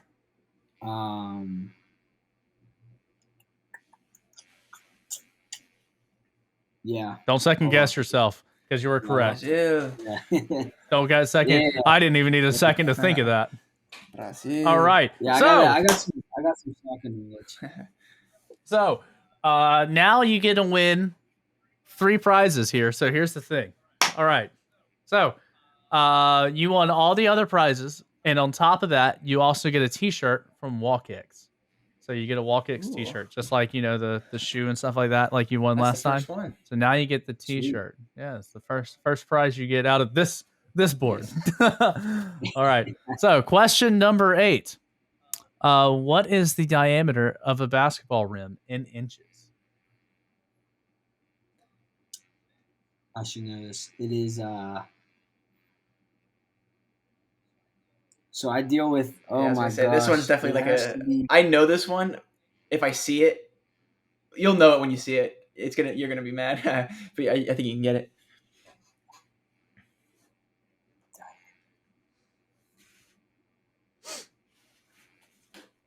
I mean, you still have 2 lifelines. I'm pretty sure it is. Oh yeah. Okay. I mean, if you want to chime in, go ahead. I can definitely chime in, dude. I can tell you the answer right now. Let's hear it. Oh, you know it? I definitely know it because I've made basketball hoops. It is 18 inches. 100%. It is 18 inches. It's a foot and a half. It's 18 inches. I promise you, 100% on everything I Welcome, own. man. It is 18 inches. Dude's confident. I will guarantee everything I own is 18 inches. Yeah, there it is. Let's go. All right, yeah. All right. See, I'm not going to screw Thank you you. over here. I'm not going to screw you Yeah, over. I forgot about my lifeline. No, I'm take not us going to screw you last over. You're question. welcome. So do I win my prize or do you win your prize? No. So you win a what was it? I gave you a T-shirt of any team of your choice, right? Last time. Okay. So this time from Dunham Sports, you get a junk ball set. It is the bat and the ball, so you get a whole wiffle ball set, and you can go power around your apartment complex and challenge people and throw curveballs and strike them all out. You know, it's like one of those situations. Or you can take it to team practice one day while you're hanging out at the gym. Team bonding and being activity. Like, yo, team bonding activity. Yeah, man. Sweet. All right. Last question. You still have 1 lifeline. You might sweep the whole board this time. Better than last time. Yeah. All right. Which two? No, that's You can click on it then. Yeah. Okay. What country was Kyrie Irving born in? He was born in Australia. Australia. You want to lock that in? I mean, do you agree with that? You want to use your lifeline? I guess you can use your last lifeline. I do, but I also remember South Africa somewhere. I do remember hearing South Africa somewhere, but I don't know if that was Kyrie or I'm getting him and Steve Nash confused because I know Steve Nash is from South. I do know Steve Nash is from South Africa, but I don't know if Kyrie's also from there. That's my problem. I can believe Australia. Okay. I'm pretty sure it is Australia. I'm pretty sure it's Australia too, but the only reason why I'm saying South Africa is just because some reason I don't know why I'm thinking South Africa, and I don't know if it's the Steve Nash chiming in. That's the only problem. Okay, I'm gonna learn from last time and lock in my first answer. All right. You lock in Australia. It is Australia. Okay. I was confident it was Australia, but I don't know why South Africa kept popping in my brain about I don't know if it was the Steve Nash. All right. Dom, my man, clean sweep the board. Give him some love. Give him some love. 50-50. Clean sweep of the board. No 50-50. Learn from last time. I really like that. Well, thank you for playing. And the last thing you win, God, I haven't even thought this far ahead. Let me go to rogueenergy.com real quick and figure something out because, I know I had said something. I gave you a 3.0 tub. Nope. I got it. Rogue Energy t-shirt. Nice. Let's go. Sweet. So you won all the items, Dom. You got about $300 coming your way. There you go. On top of some delicious swag that you get, all that good stuff. So, dude, let's touch really quick on our final subject. Something that we had talked last night about a little bit was the NBA. And a little bit about your app, what you've done and stuff like that. I know you've designed an app for last season for prospects going into the NBA. I know you said you haven't done that much of it this year, or you haven't updated it.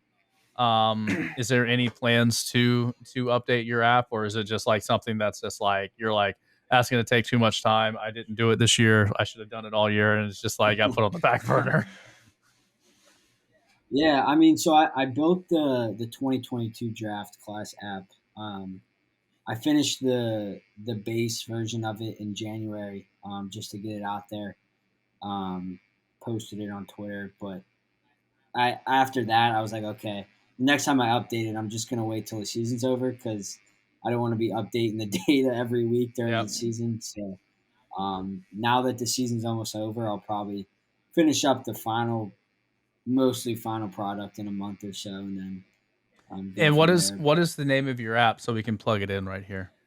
Yeah, it's off the top of my head, it's just like 2022 NBA Draft Shiny app. So it's built in this coding language. It's called R Studio, and all the apps you build in there are called Shiny apps. It's just like their thing. So it's built on that, and then yeah, pretty much tracks the draft class and how it pulls in like 15 different media outlets and averages out their rankings, so you kind of get a better look at Their who's true usually value. projected.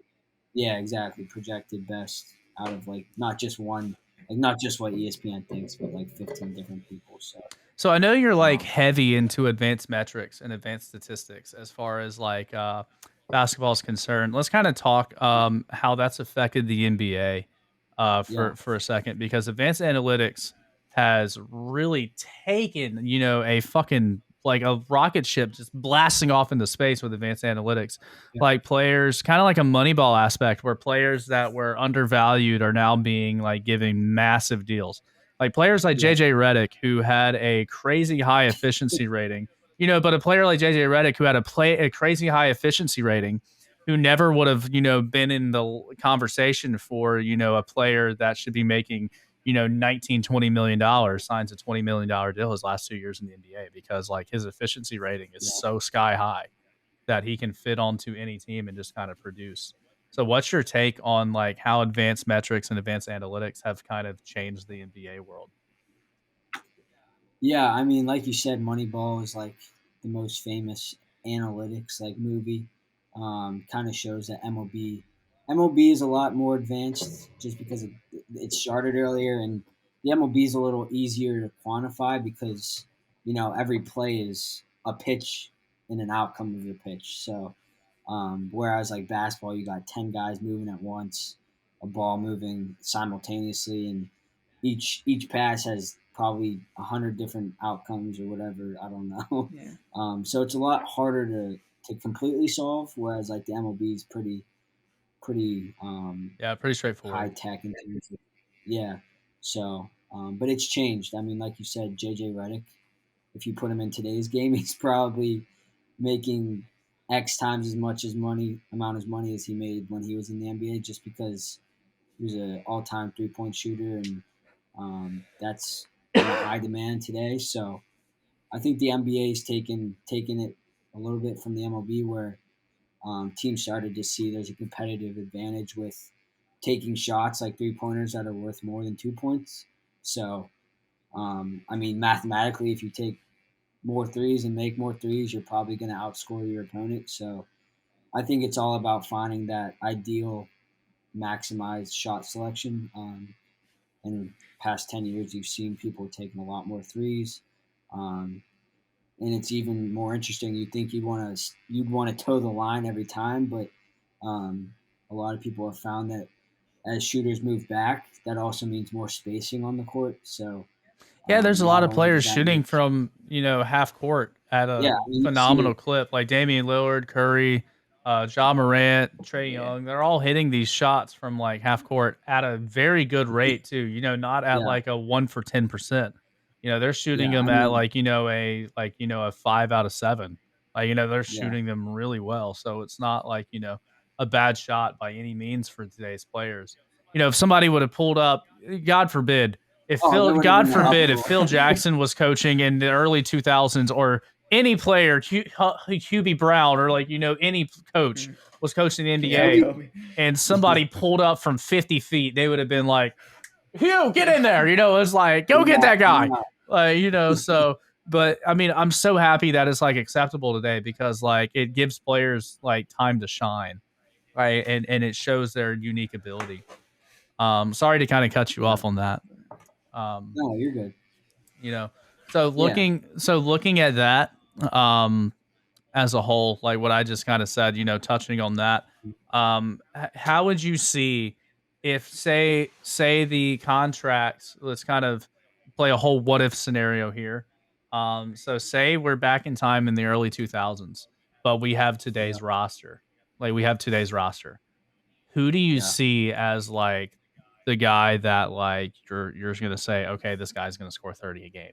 And who's the guy that you think's a superstar that's probably not scoring 30 a game that does score 30 a game nowadays?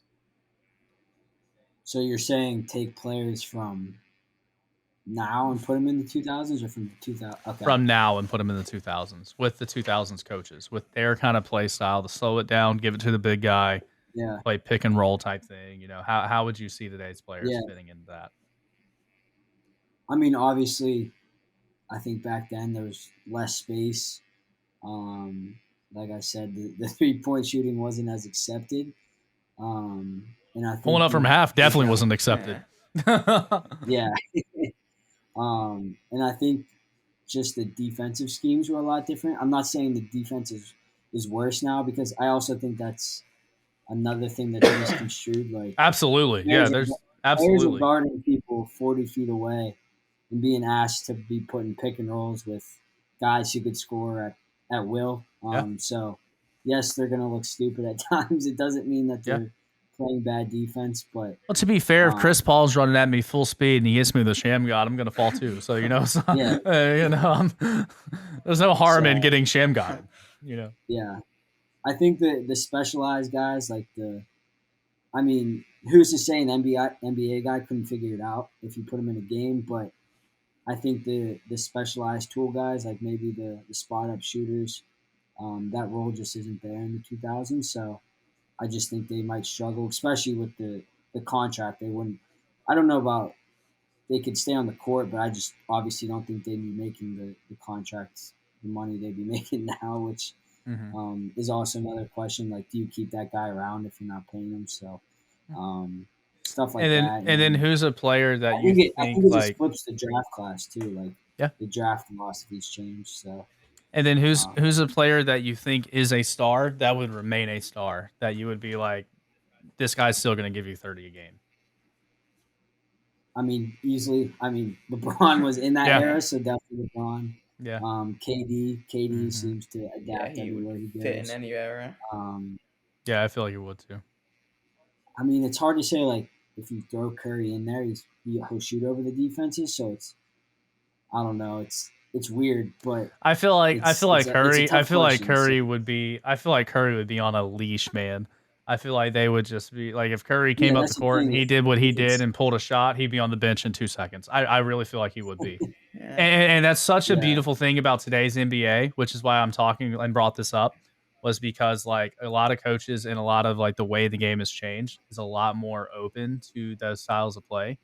And a lot of coaches that are still from the 2000s, and I'm going to say one name because there's only one coach I think left from the 2000s, that's Greg Popovich, and he's done a phenomenal job at transitioning into this style of play. But you know, and utilizing individual talents, which is incredible to see, because like, you know, as old school as a coach's pop for him to just say, all right, go do your thing, you know, and just sit back and watch and let him play is kind of phenomenal in its own way. You know, as somebody that like Popovich was the type of coach. I don't know if you saw him in like the 2012, 13 or 13 series and the 13, 14 series with against Miami Heat. Whenever he would sub out a player, he would just, and they'd walk by him and he just would not even look at him. He just stared a blank right onto the court. He did it to Tim Duncan. He did it to Parker. He did it to Ginobili. He did it to Kawhi. He did it to everybody on his team. Whenever somebody got subbed out, they had a camera. He was just like, pop cam. Pop cam. And it was like they just walked by him and he was didn't even knew look at him, didn't say a word. Like they just knew he was pissed. And like nowadays, if he did that, like would they pull a Ben Simmons and never come back? Yeah. Like, you know, it's like I mean, different days. Yep. So speaking of Ben Simmons, what's your whole take on the whole Ben Simmons scenario from Philadelphia and him leaving to the Nets? Obviously, it was a good transition for him, I think, to leave that. Yeah. But what do you think, like the whole thing, like, you know, Doc Rivers coming out saying he wasn't a championship point guard, and then that's what created the whole saga of him being like, well, I'm just not going to play. Yeah. Like, you know, so like, what's your whole take on that situation? Yeah, I mean, I've never been around an NBA team yet, hopefully, Yeah. but That's the plan. we'll see. Fingers But crossed. I think I don't know. I probably know 1% of what's going on behind the scenes there, but from my time here, I could definitely just guess that anytime a coach or player is talking out, I mean, the NBA media is a lot more open than It's a college lot more because public, yeah. it's grown men, like you think they can handle themselves, so And you're getting paid they $30 ask a lot million, more. bro. Yeah, He's making you have $30 million. you have to Like, answer questions if that's yeah. happening. So, but anytime there's like public back and forth like that, I think, especially in the NBA, you've already kind of burned your bridges. So Yeah. I think considering that he was going to be a free agent and that they knew they had to trade him, I think they got a great deal. Oh, Um, they got a phenomenal deal.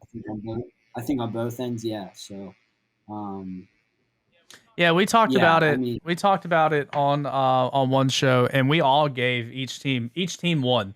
Like there wasn't a clear winner, there wasn't a clear loser. It benefited both teams. Like when it came down to the line, I yeah, feel like both teams both got an A+ because James Harden is now a superstar that can help Philadelphia contend right now, and he's not going to be a oh, I don't want to play because you didn't call me a championship point guard. I don't want to play. It's like.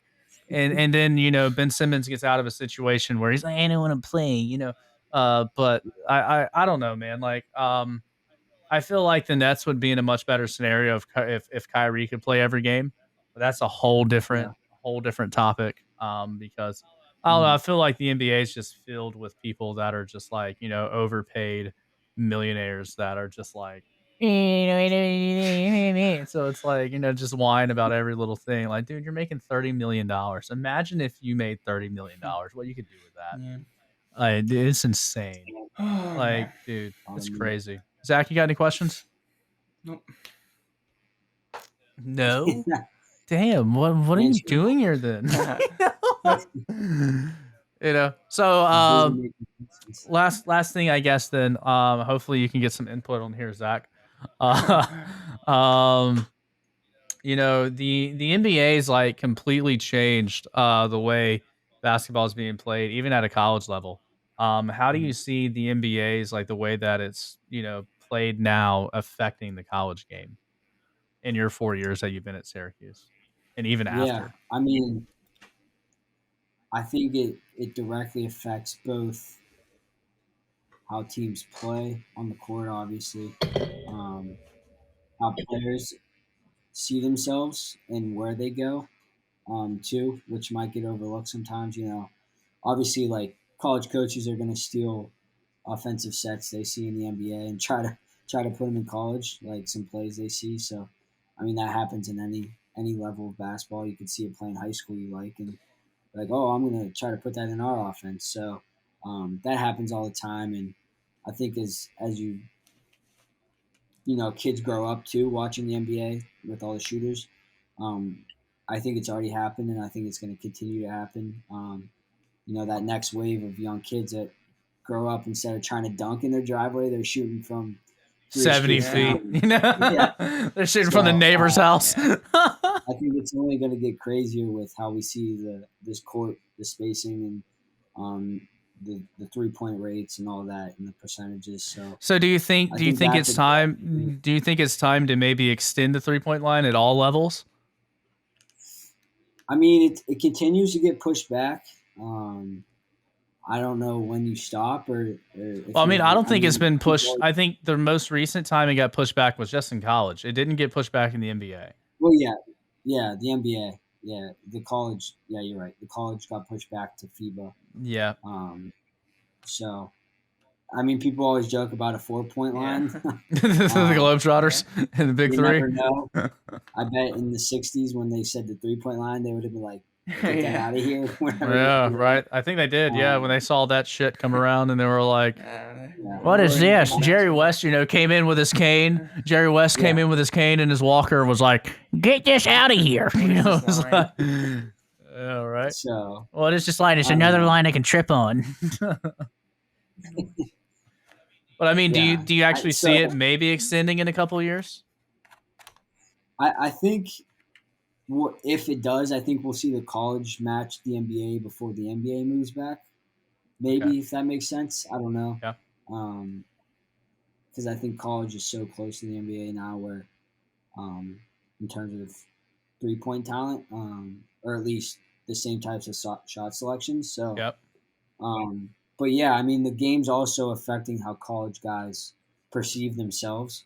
You know, the college guys can start hearing from, whether it's legal or not, they probably hear from their handlers, hear from draft people or pro teams, and they're like, this is what we want to see out of you this year in college. So they might go out there and do things that their coach doesn't want them to do, but NBA guys want to see them do. So that's less of the on court like scheme stuff, but it's probably still affecting it directly. So the NBA trends are always somehow affecting college for sure.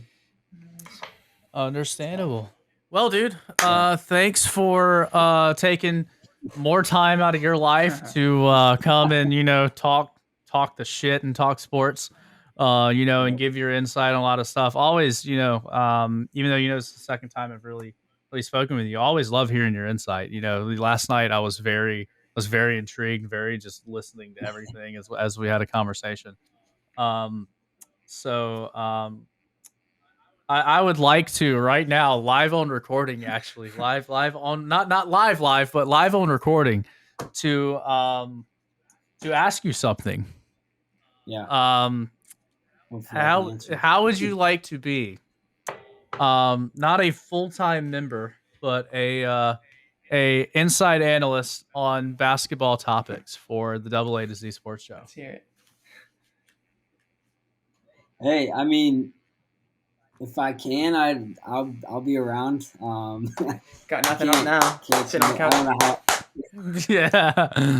Yeah, I love to I hear don't know that. how much I can help out, but I mean, dude, it don't got to be like every yeah. week. It can be like every other week or something like that. As long as we kind of keep things fresh. But like, I'll go ahead and say, welcome to the team. Then welcome to the fastest growing team in sports entertainment. I'll pop up here and there. Yeah, you'll pop around.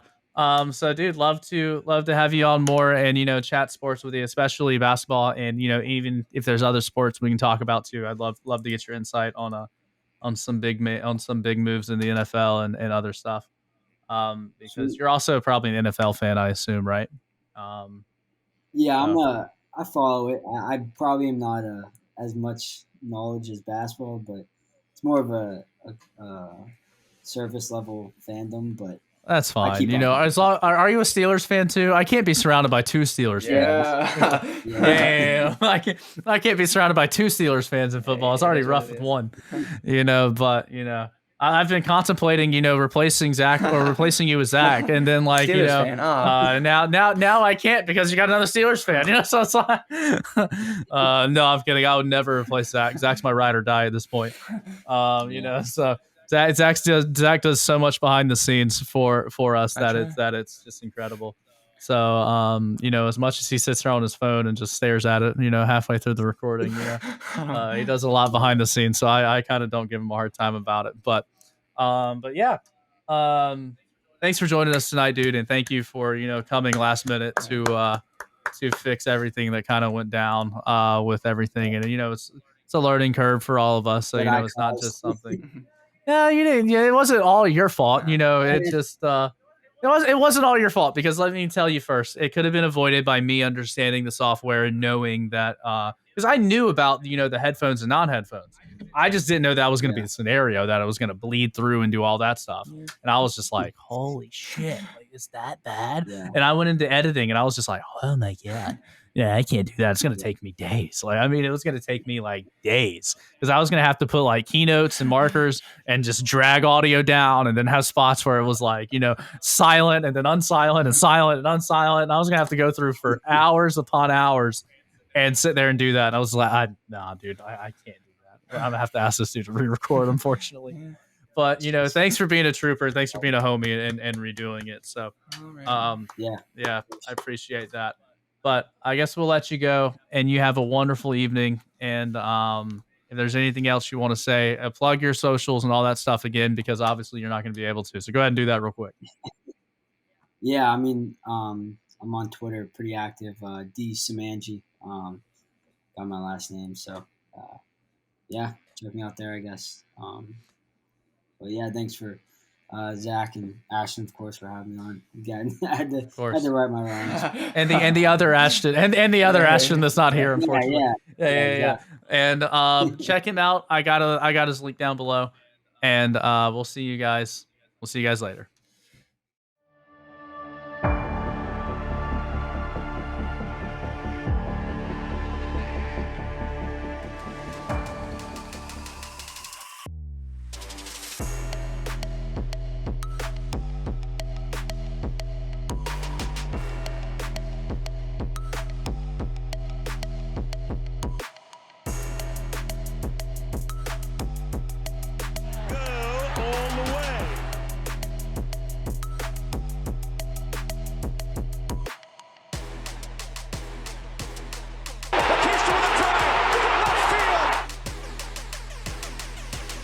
Thanks for listening to the Double A to Z Sports Podcast. Please leave a review on iTunes or wherever you get your podcasts.